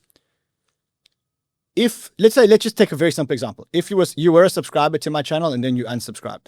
When you unsubscribed, you made a conscious decision to unsubscribe. So what was in your brain, you had to justify to yourself why you unsubscribed. You often find it with people who leave countries. Let's say you lived in one country and then you moved to another country. And then people say to you, hey, how's it going in Switzerland? How's it going in Thailand? You know what you'll do? You'll always say, Thailand's amazing because it has low taxes and because the weather's amazing. I didn't ask you about that. I just asked you how you are. What are you doing? You're justifying the decision that you've made. When someone makes a decision not to listen to you, in the extreme, they unsubscribe or block, whatever, right? They have made a decision which they have justified with reasoning into their brain, and therefore that's now programmed into their brain, which means that your job is to make sure that you keep your credibility all the time, because you know that if you lose it, you ain't getting it back. I call it water in a bucket with holes. If you pour water in a bucket and the bucket has holes, the water will flow out of the bucket and you can never get that water back because it goes into the sand. Right. So that is how we define influence. Now let's talk about meme coins, and specifically let's talk about meme coins. I don't think the meme coin game has always been this. And I'll actually give it to you very systematically. The first meme coin that I know of was Doge. Doge wasn't this. Like, let's be honest, Doge was much more about attention. It was much more fair, right? That is how meme coins started. And then meme coins actually were about attention. For a long period of time, meme coins were actually about attention. And then the insiders realized that they could game the system. And initially it wasn't like this. Initially, gaming the system just meant sniping the tokens, and no one would know about it, right? And then that evolved into more sophisticated stuff. Sniping the tokens and allocating them to influencers. And then that became sniping the tokens and allocating it to presidents. And so the game became more and more and more rigged. What do I think of meme coins in general? Number one, I love the experimentation. I've got to be honest. The fact that anybody can launch digital value, the fact that we can use attention to increase the value of a digital value, the fact that we can prove that blockchains are fast, the fact that we can prove that all these things, I love that, because that is the gateway to many other things that we don't know about, right? If we didn't have meme coins, we probably wouldn't have created Pump.fun. If we wouldn't have created Pump.fun, we wouldn't have created the ability for anyone to launch a social currency. By the way, already we are seeing that the fact that we created meme coins also created tools to protect people from scams. Like if you are in the trenches, many people don't know this yet, but if you are in the trenches, there's a lot of tools that show you what percentage have been sniped, how safe this is, etc., etc. None of those tools wouldn't have been built in doing that. Now, I want to give you an anecdotal example.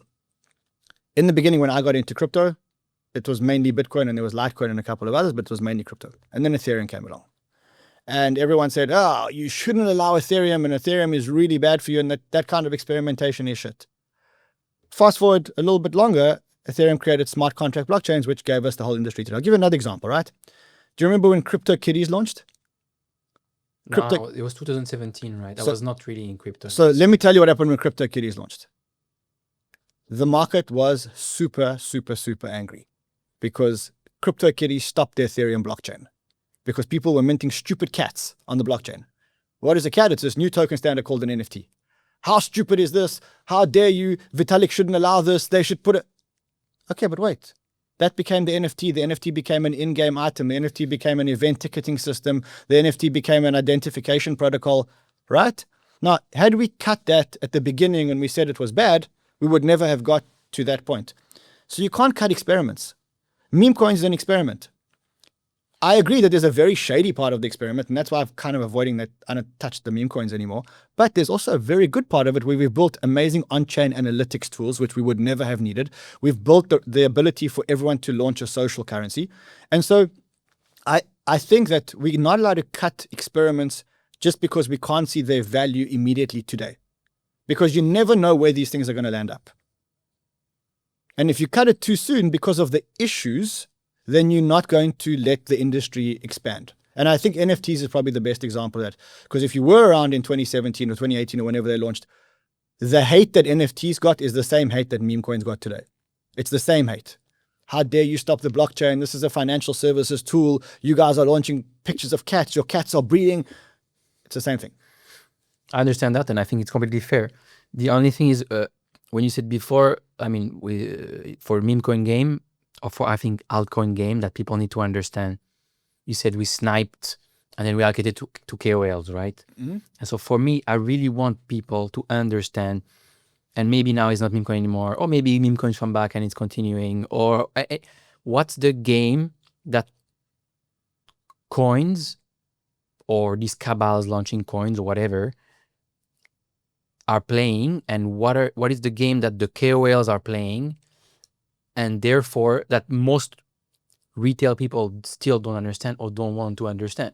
Well, I mean, very concrete. I know that most KOLs of a certain size get 0.5, 1% of the supply for free to talk about the meme coin without ever saying that they got paid in meme coin, and then they just dump on people, right? And that's stupid. That's stupid, because then again, you've got 5 bullets of credibility. You're wasting your bullets of credibility. You're going to are you willing to sell your influence, because influence is attention times credibility, for 0.1% or 1% of a token supply? If the answer is, without disclosing, if the answer is yes, then my feeling is you're an idiot. So you were telling me that at Crypto Banter, you've never done that. Without disclosing, I can tell you for sure we've never done that, because it's in our code of conduct. And our code of conduct is actually audited. Do you think it could, I mean, you have 100 employees. Yes. Do you think it would have happened? Because I'm not saying it happened. I understand corporations and kind of politics, and when something grows, there's less control. Do you think it could have happened? Well, let's look at Banter versus a lot of others, okay? Mm-hmm. Number one, a lot of the cabal and a lot of the influencers are faceless. It's avatars with lots of followers, right?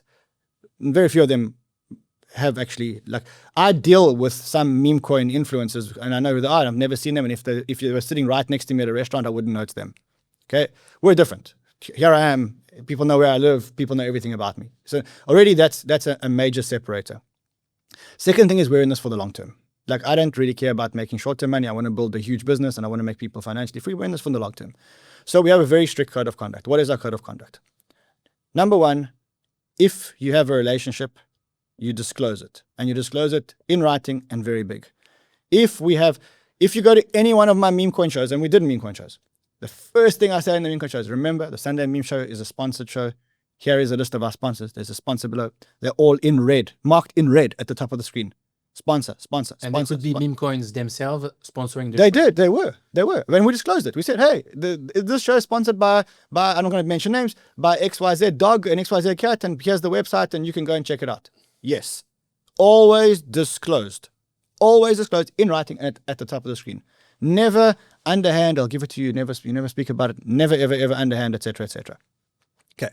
So why? Because let's understand, we are in the business of media. And how do media companies make their money? They do advertising and sponsorships. Mm. And that is, I think, a very legitimate way. So, number one, we have a sponsorship vetting. I don't really talk about sponsors I don't care about. I've got much more inbound than I need. And actually, I, most of the time, am turning sponsors down. Because why? Very simply. I can have one sponsor slot per show. Right? if I give you 10 units of alpha, 9 units of alpha, I get the right, because I've worked so hard to give you free alpha, I get the right to tell you about a sponsor that I like so that I can pay my bills. I don't have the right to do five sponsors. I have the right to do one. So already I've got to be very selective about who I work with. With meme coins, it was a little bit more complicated because we didn't know what the meme coin game was. It was just about who would get attention. And what was attention? In a world where you have 1 million coins and, I don't know, 200 million people in the market, as 1 million coins, how do you differentiate yourself? Only through attention, only through influencers, only through media and influencers. And so they were all knocking on our doors to get in, and we made selections as to who we thought were the most credible ones to talk about. In the meme coin game, it's very, very, very hard, which is why we had a separate show with separate disclaimers saying, look, this is not normal. With protocols, we expect protocols to fail. Like, hey, 9 out of 10 protocols will fail. Even the ones that you think are the most sure will fail. With meme coins, it was even worse than that. And so we said, hey, Sunday show, you have to have a shower after the show, etc., etc. You know that if you're touching this, you're in the casino, it should be 1% of your portfolio. You know what the problem is? And I'll be honest with you, it's not something that I'm very proud of. The problem is that people who watch the meme coin show or watch the AI agent show or watch the crypto show, and I'll tell you this actually in a real example. I once had a guy after one of the big crashes, and he sent me a thing and he's like, I'm going to sue you because of you. I lost my whole portfolio. So, okay. Well, you shouldn't have, because I still have my portfolio and I'm not doing very well, but I didn't go to zero. And he said, no, I followed exactly what you said. Okay, that's weird because my portfolio is not at zero. I said, okay, can you show me? I want to help the guy. Like I don't like when people lose money. It's not my fault. The markets go down. So can you send me your portfolio? He sent me his account address. I said, buy Bitcoin, Ethereum, Solana, and have 1% in garbage. He only bought the garbage because he wanted to make 100x. Right? And I was like, well, where's your Bitcoin? Where's your Ethereum? Where's your Solana? Where's your this? I don't have it. I'm like, so you went and bought just the 1% of the portfolio. You put 100% of your portfolio into the 1%. That's the problem. The problem is that I can tell you what to do, but I can't monitor what you're doing. And a lot of people don't have the same discipline as others. And so what they do is they try and make the 100x, and they ignore the fact that the 80% of your portfolio needs to be in a certain amount of tokens. And that's the big mistake. I try my best every time I show a portfolio. I try my best to show it. I educate through the school. But ultimately, I can't hold people's hand, and I can't put a guard and say, you're not allowed to do that. That's every person makes their own decision. And that's the problem. The problem is that people are going into the speculative stuff 90% of their portfolio. And also they're hopping because I'll sell my Bitcoin, I'll buy the meme coin. And that's when the shit happens. When you start selling your Bitcoin, ETH, and Solana to try and gamble in the casino, that's when the shit happens. Which is why our common friend Raul talks about don't fuck this up, right? But I think you also had to go through you have to go through a cycle where you almost get like murdered by people. Actually, we talked for 2.5 hours the first time he was on the podcast, and I asked him about all this FUD, how he took the FUD, and he was saying it was horrible. Spent a couple of weeks doing yoga, etc., and kind of disconnecting. And then he came up with this "don't fuck this up" thesis. The problem with the "don't fuck this up" thesis is that unless you've been fucked up, you don't understand what "don't fuck this up" actually means. And that's the problem. Like, I'm sorry to talk about this on YouTube, but like I can say to you, don't fuck this up. 100%. But if you haven't felt what fucking this up actually means, I fucked it up very badly with Luna. Like, tell me more about that. I mean, more than 50 portfolio that I built for multiple years, more than 50% of the portfolio was sitting in Luna like an idiot. Broke every single one of my investment rules because Luna could never collapse. It was the new monetary system. It could never. They had $3 billion worth of Bitcoin. It could never collapse. And then it did. And then I lost over $100 million. And that's, in a few days. In 4 days. You know what happened. It started on the Sunday, and by Friday it was finished. Yeah. And because I know you were there too. Mm-hmm. I was destroyed. Okay, now I fucked it up. Now, guess what? Let me tell you what now happens.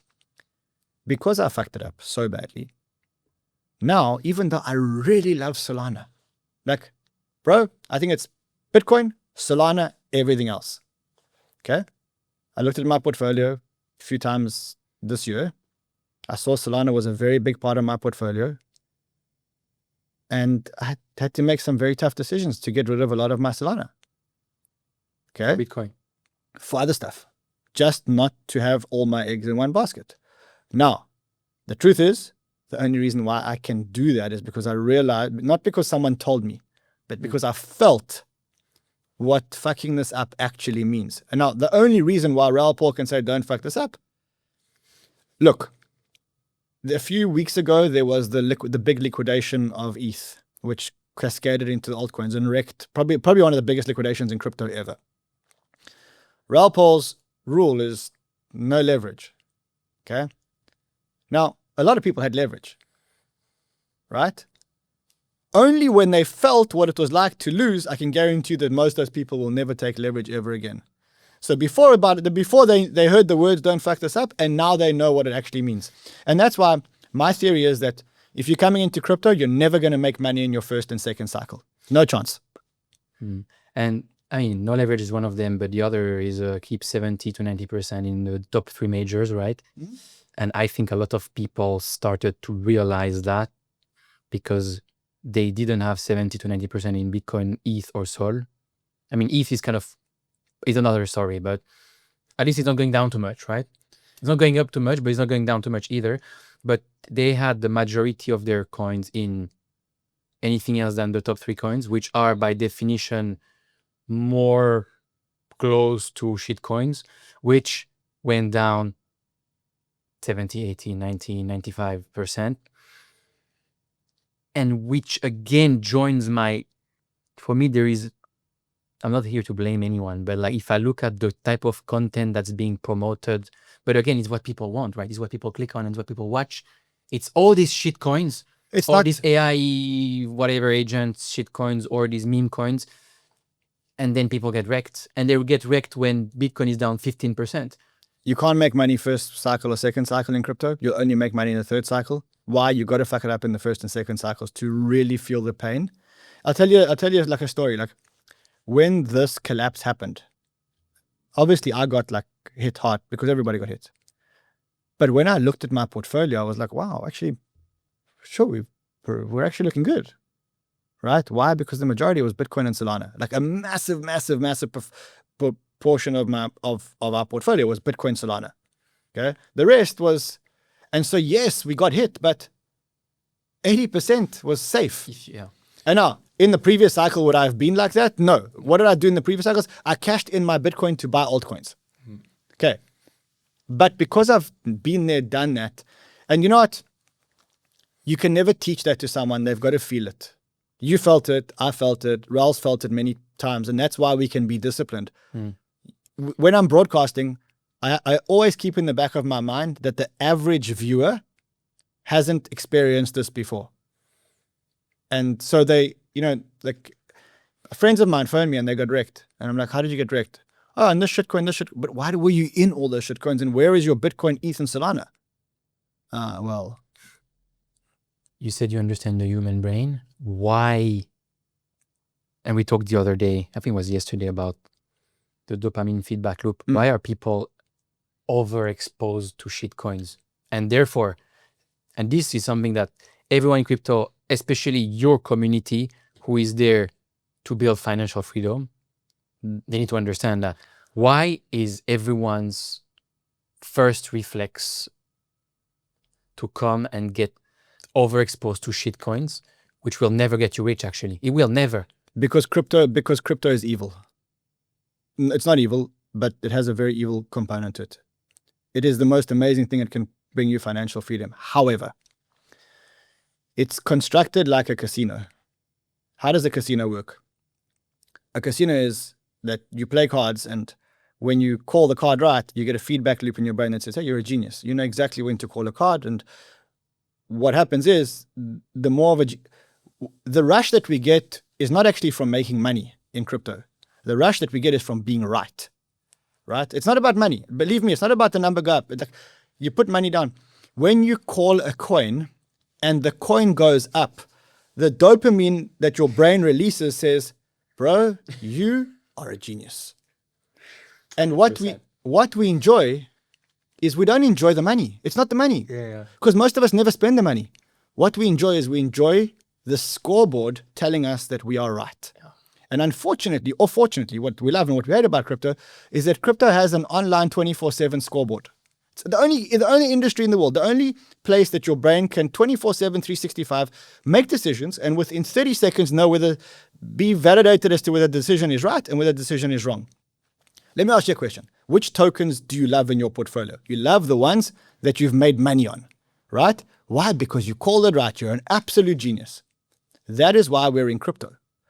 Now, you hold Bitcoin and you hold ETH. The number doesn't go up, right?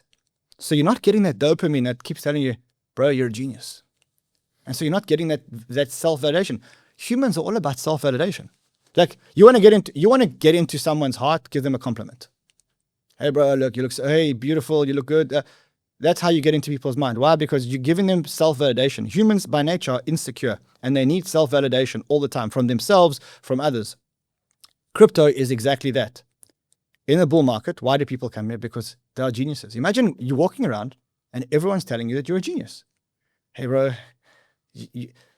And that's also why, by the way, why streamers love streaming in the bull market and not in the bear market. In the bull market, they give you a call. In the comments of the YouTube, it's like, wow, bro, thank you. You gave me this. You're amazing. You're a legend. You're a genius. And that's why they stream, because they're like, I switch on the camera and everyone just showers me the compliments. Those guys aren't around in the bear market. In the bear market, they're not around. I've been around bull, bear every single day without fail. But there are a lot of streamers that do it. Why? It's human nature. So you're asking me, why do people go into shitcoins? Because they need the self-validation.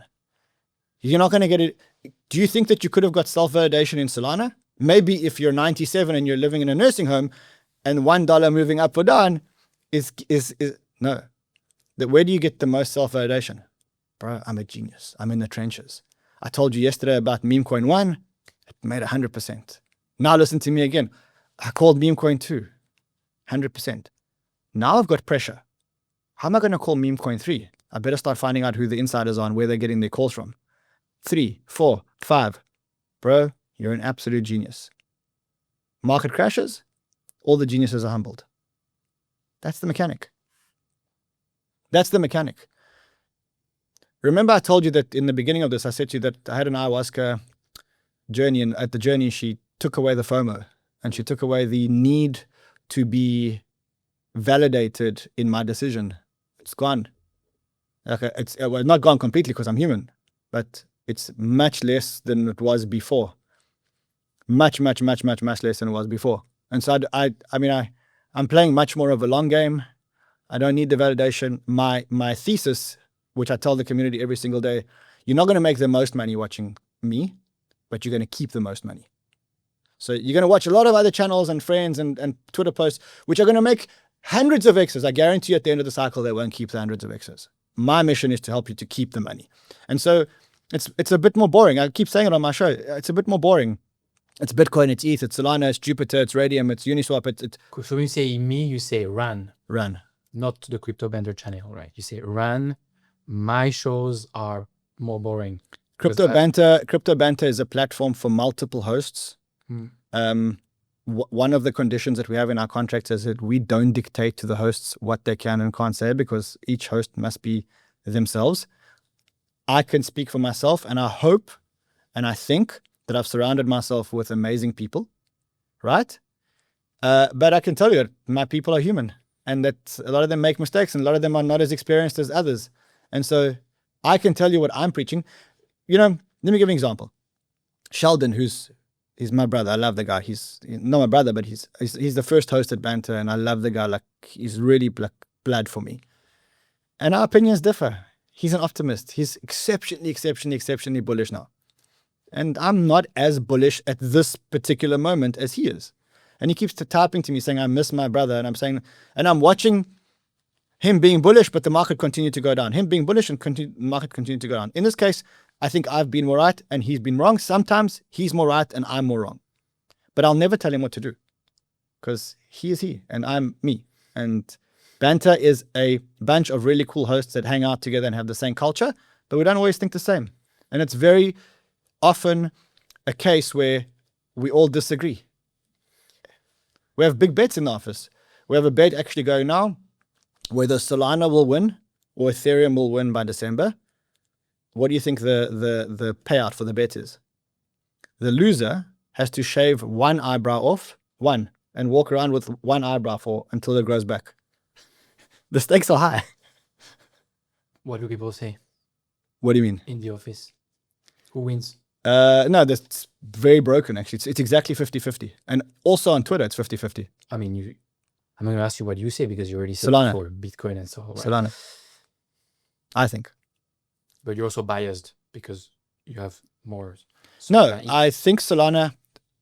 I mean, Okay. I'm the same, right? I think the same. No, wait, also now- biased because I don't have ETH and I have a lot Look, of Sol. since we've been very open in this conversation, my last ayahuasca journey, again, and I'm very open. I don't know how we got to speaking about ayahuasca on this podcast, and I don't think we should have. Ayahuasca podcast. Yeah, but the last journey, she said to me, she said, I just want to say before I say this, I want to say goodbye to all my ETH fan followers because you'll never talk to me ever again. But what she said is, she said, ETH is a bunch of people that are all very smart, very talented people that are all solving hard every single day to solve a problem that's already been solved by Solana. She's like, these guys are all trying to solve scalability, speed, latency. It's already, right? Just look at it. It's already been solved. So my thesis is that ETH has a roadmap, a 5-year roadmap to achieve something that Solana has already achieved. And also the culture of Solana versus ETH is too big, too slow, too corporate. Solana is, in my opinion, startup mentality, startup culture. Chains and communities are actually about cultures. Now, which culture suits my personality more? Because I'm not a institution. I'm not Goldman Sachs. I'm a risk taker / more nimble, more dynamic, less governance type person, and that's why for me Solana is where I want to be. You mentioned a bunch of your shows, right? One of them is called How to Make Money in Crypto. One of my shows is called How to Make Money in Crypto. I think it's called How to Make Money in Crypto. It's on the, if I go on Crypto Banter, first page, there is different playlist. Okay. Yeah, I think the playlist is out of Ran, but yeah, it could be one of the other hosts. I mean, not yours. I'm saying Crypto Banter shows, not yours. Yeah, not yours. It could be one of the other hosts, yeah. It is one of the other Yeah. hosts. It is one of the other. After spending many years in the industry, and because your mission is to help people reach financial freedom, in other words, get rich without getting lucky, how can someone become rich in crypto without getting lucky? Consistency. Going back to the principles of being disciplined, being consistent. You want to get rich in crypto? Be disciplined in terms of high risk, medium risk, low risk, medium risk, high risk, 80%, 20% going down, and consistent investment despite the weather conditions outside. So you want to get rich in crypto, take X amount of money, invest it 80 into non-risky and 20 into risky, and be consistently doing it even when it feels very scary or very, very euphoric outside. And if you can do that, then you will get rich in crypto. How will you lose money in crypto? Is if you don't do that. Why? Because you're human and you will be tempted to take your money. My first Bitcoins, not my first, but the first time I started trading Bitcoin, I bought Bitcoin at 1,000. I sold it the same day at 500 and I bought it back at 800. Okay. Sounds like a classic. I remember I was at the dentist and the dentist was working on my mouth and I was trying to get out of the position and then it bounced and I tried to buy the position back and I lost all my money in that kind of stupidity, right? So you're human. Humans have emotions. Emotions are going to destroy you. So what you need to do is you need to be a computer. Invest $100 or $1,000 or $10,000. Do it every Friday. Invest it into a mix of 80, and I really mean 80% safe. Right now, my portfolio is 80% safe. When I say 80% safe, Bitcoin, a little bit of ETH, Solana. I consider the decentralized. My theory around blockchain is very simple. back to first principles. What are first principles? What is blockchain? Blockchain is the creation of digital value, which we can trade, right? So then you've got 3 layers. You've got creation of value, trading of value, actual value, right? Creation of value happens on the layer 1.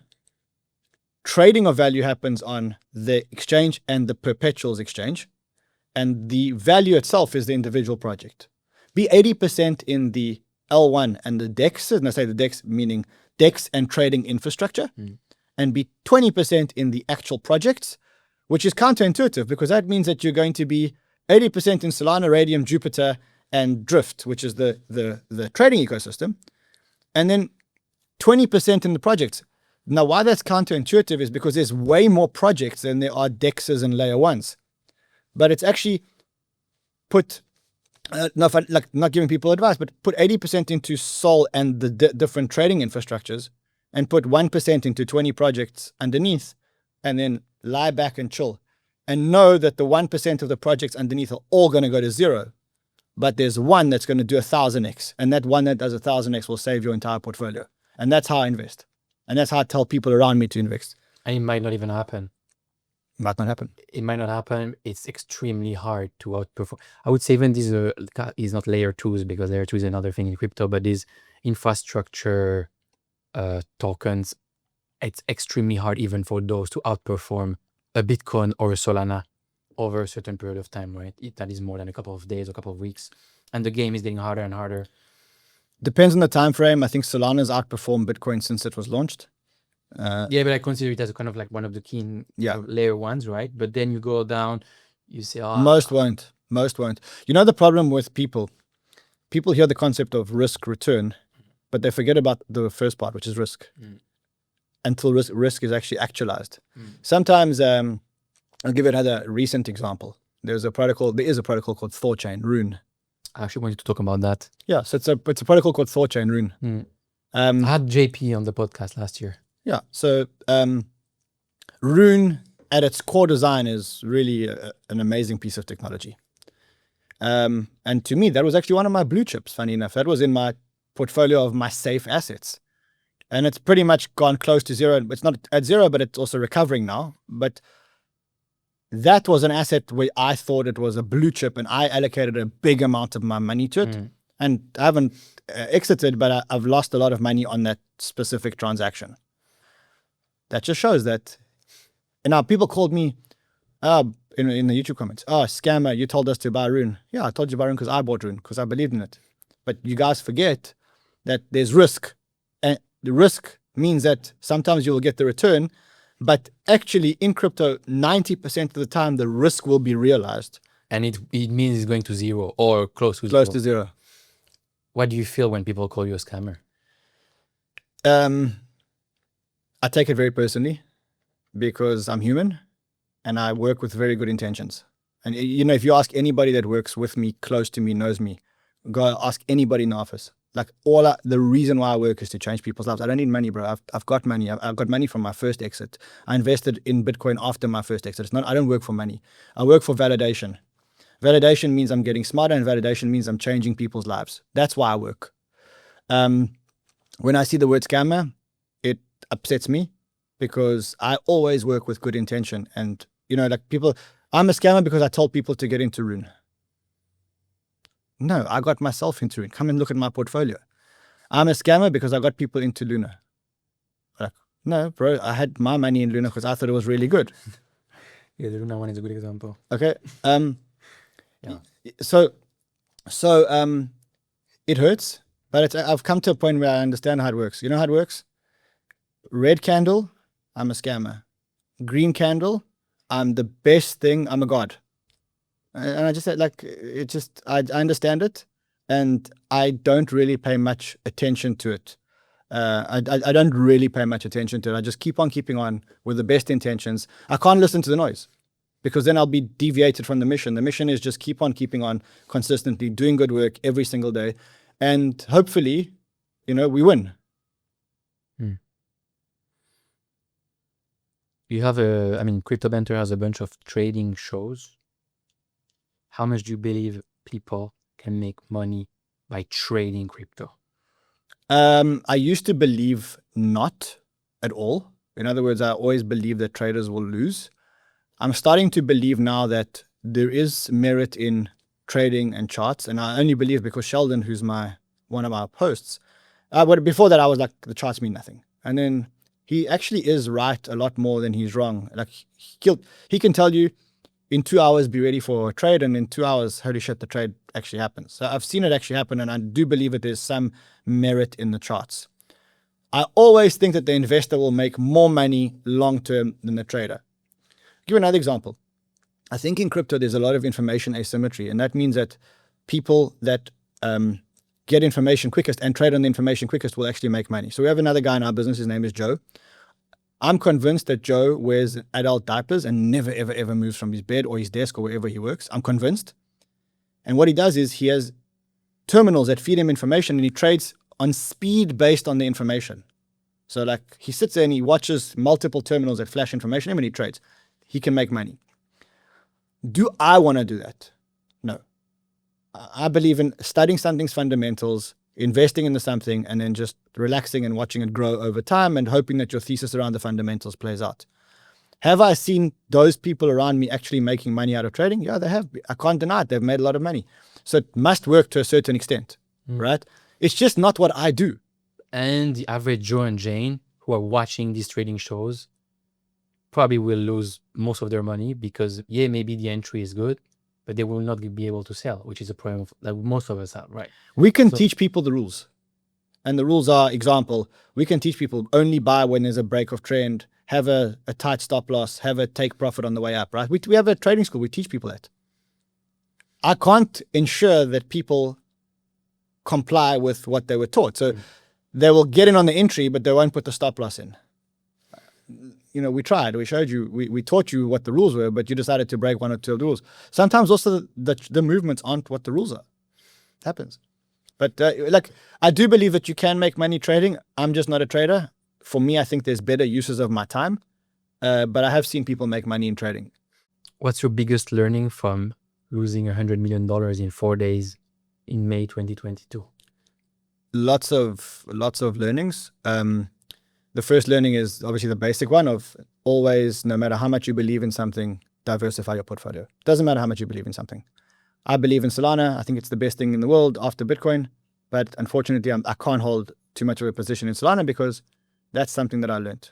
And it's hard because you really believe in something. You're advocating it. That's how much you believe in it. Second rule is the most important people in crypto are the haters. And you should listen to the haters and you should amplify the volume of the haters times 10 because the lovers and the good people in the comments are just validating what you already know. There was a guy called Galoy Capital, Kevin. Yeah, Kevin, yeah. So Kevin warned us about Luna. And about Thorchain. And about Thorchain. And he got hate on both. Yeah. And he got hate on both. Now let me just give you an example of how I played by each one of them. When Kevin pointed out the bad things about Luna, my reaction was mute him or in the comments, comment about how stupid he is. That was it. When Kevin commented to me, not him, but people around him commented to me in my DMs and said, look, you're talking about Thorchain, you need to know the protocol is insolvent and. My response was, literally, and I'll show it to you. It was, thank you very much. I really appreciate that you've taken the time to highlight this information to me. I have processed this information and I've evaluated the risk. And despite what you say, I'm still willing to take the risk. But you also have a commercial interest in there, in that you have a deal with Thorchain. I don't have a deal with Thorchain. They're not my sponsor. I'm an investor. I bought tokens, but they're not my sponsor. And even if I am, so what? So they're paying me for media space on my channel. But how do you... I can sell a token. How do you react if you have a commercial relationship with a token and then you have one of the smartest guys in the space coming and saying, you should be careful? Well, if I'm going to sell something, if I'm going to sell, I'm going to tell my community that I'm selling, or I literally posted and I said, I literally posted in my community group and I said, guys, the risk return of the ThorChain trade has completely changed. There was a day when the validators stopped validating blocks. I don't know if you remember that day, but there was a day where they thought the protocol was going to shut down. And I went onto the group and I said, look, the risk return of last week was I thought that there was a greater chance of survival than demise. A week later, the risk return profile changed. I went onto the group. I was like, guys, look, just so you know, my thesis initially involved the fact that the validators would continue to validate blocks. They may not continue to validate blocks now. The risk return has changed. Trade accordingly. By the way, I also got liquidated that day because I had a leverage position, and that was just after the big ETH liquidation. And I mean, so like, I'm not a fortune teller. I have to trade what the market is giving me, and I don't know what the market is going to throw at me next. I didn't know the validators were going to stop building blocks. And actually, the same guy that alerted me, and I'll show you the text afterwards, and I'm happy to, if you want to share them in the edit, the same guy that alerted me, I went back to him and I said, thank you. Turns out you were actually right on this one. You know, like, why? Because my lesson in Luna was, don't worry about the people that are validating what you already know. Worry much more about the people that are going to challenge your thinking. But you have to really, I don't know, like, sometimes you listen, but you don't listen. Like, you listen, but you don't hear. You have to listen and you have to really process information. And that's very hard when you have conviction in something, right? And you see people who were right before go kind of against you, right? I have a similar experience. I had Jordi Alexander on the podcast when I was in 2025, in September 2023. We spent 2 hours talking like that. We talked about relationship, the game theory of like relationship, everything. And at some point we talked about Solana, obviously, because I knew he didn't believe in Solana. Yeah. And 2 months before that, I had gone like with 70% of my portfolio in Solana because of Raoul Pal, because of Akshay from Solana Foundation, and because of Chris Berninsky. And so I know I'm going to ask Jordi, who was completely right on Luna. Also, he was one of the few ones who was saying that Luna was not really sustainable. And I got massively wrecked on Luna too. And I'm in front of him in this podcast. And I know I took a big bet between $17 and $20 on Solana. And he's there and he's way smarter than me, right? And I asked him about Solana and he's basically telling me, the unlocked, all that stuff. And I'm in front of him. I'm like, this guy was so right about last time, but I have my conviction. What do I do now, right? And my question is, did you take in the information? Did you use all the knowledge which you had to process the information? And then do you still have the same amount of conviction? And if the answer is yes, then I did.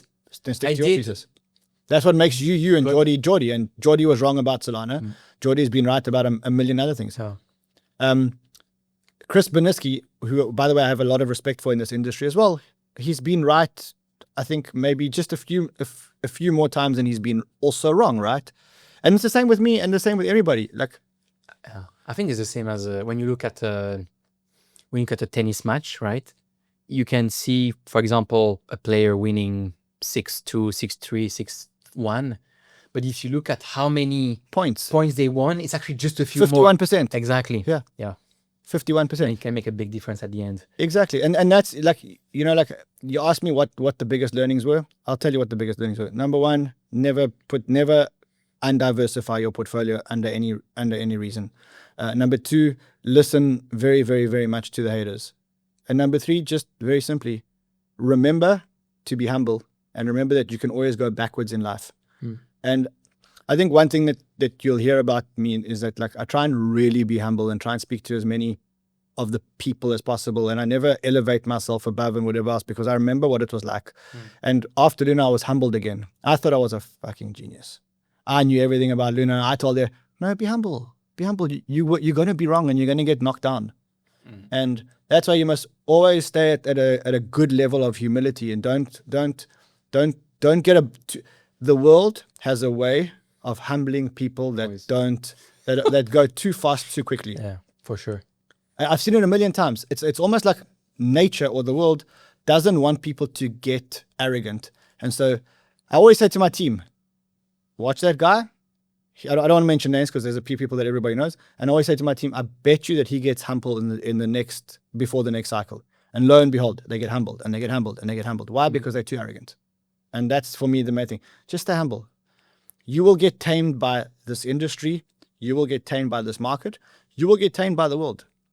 You know, like I always say, we're so smart, right? And we're so clever and we're such successful business people until your body temperature goes up 1 degree. It goes from 36.5 to 37.5, and then you're not that smart anymore. You're lying in the bed and you're shivering. Like, just be humble, bro. It's the difference between where you are now and where you're going to be is, you know this because we had long discussions about how important health is, but 1 degree change in your body temperature, and it's a completely different playing field of survival. One pill that you take once in your life. One pill that you take once in your life can destroy everything that you've built. And that's why you got to be humble. You got to be respectful with everything that you have, your abilities, specifically people ask me, what's your biggest fear? I have 2 really big fears in life. One is, I think like everybody else, I have a real fear of losing my parents. I love my parents greatly. I just can't imagine a world where I don't have my parents around me. And the second thing is, my biggest fear in life is losing my energy. I have amazing energy. I enjoy my energy so much, whether it's at work, whether it's being able to travel, whether it's being able to teach, whether it's being with my kids. And my biggest fear is just losing my energy and not being able to do all the things. It's like a paranoia that I have. It's like, I go to gym every day to push myself every single day. Why? To make sure that I keep my energy so that when I need it, I have energy. And I think you probably have a very similar outlook in life. What's something that you believe in that most people would not agree with?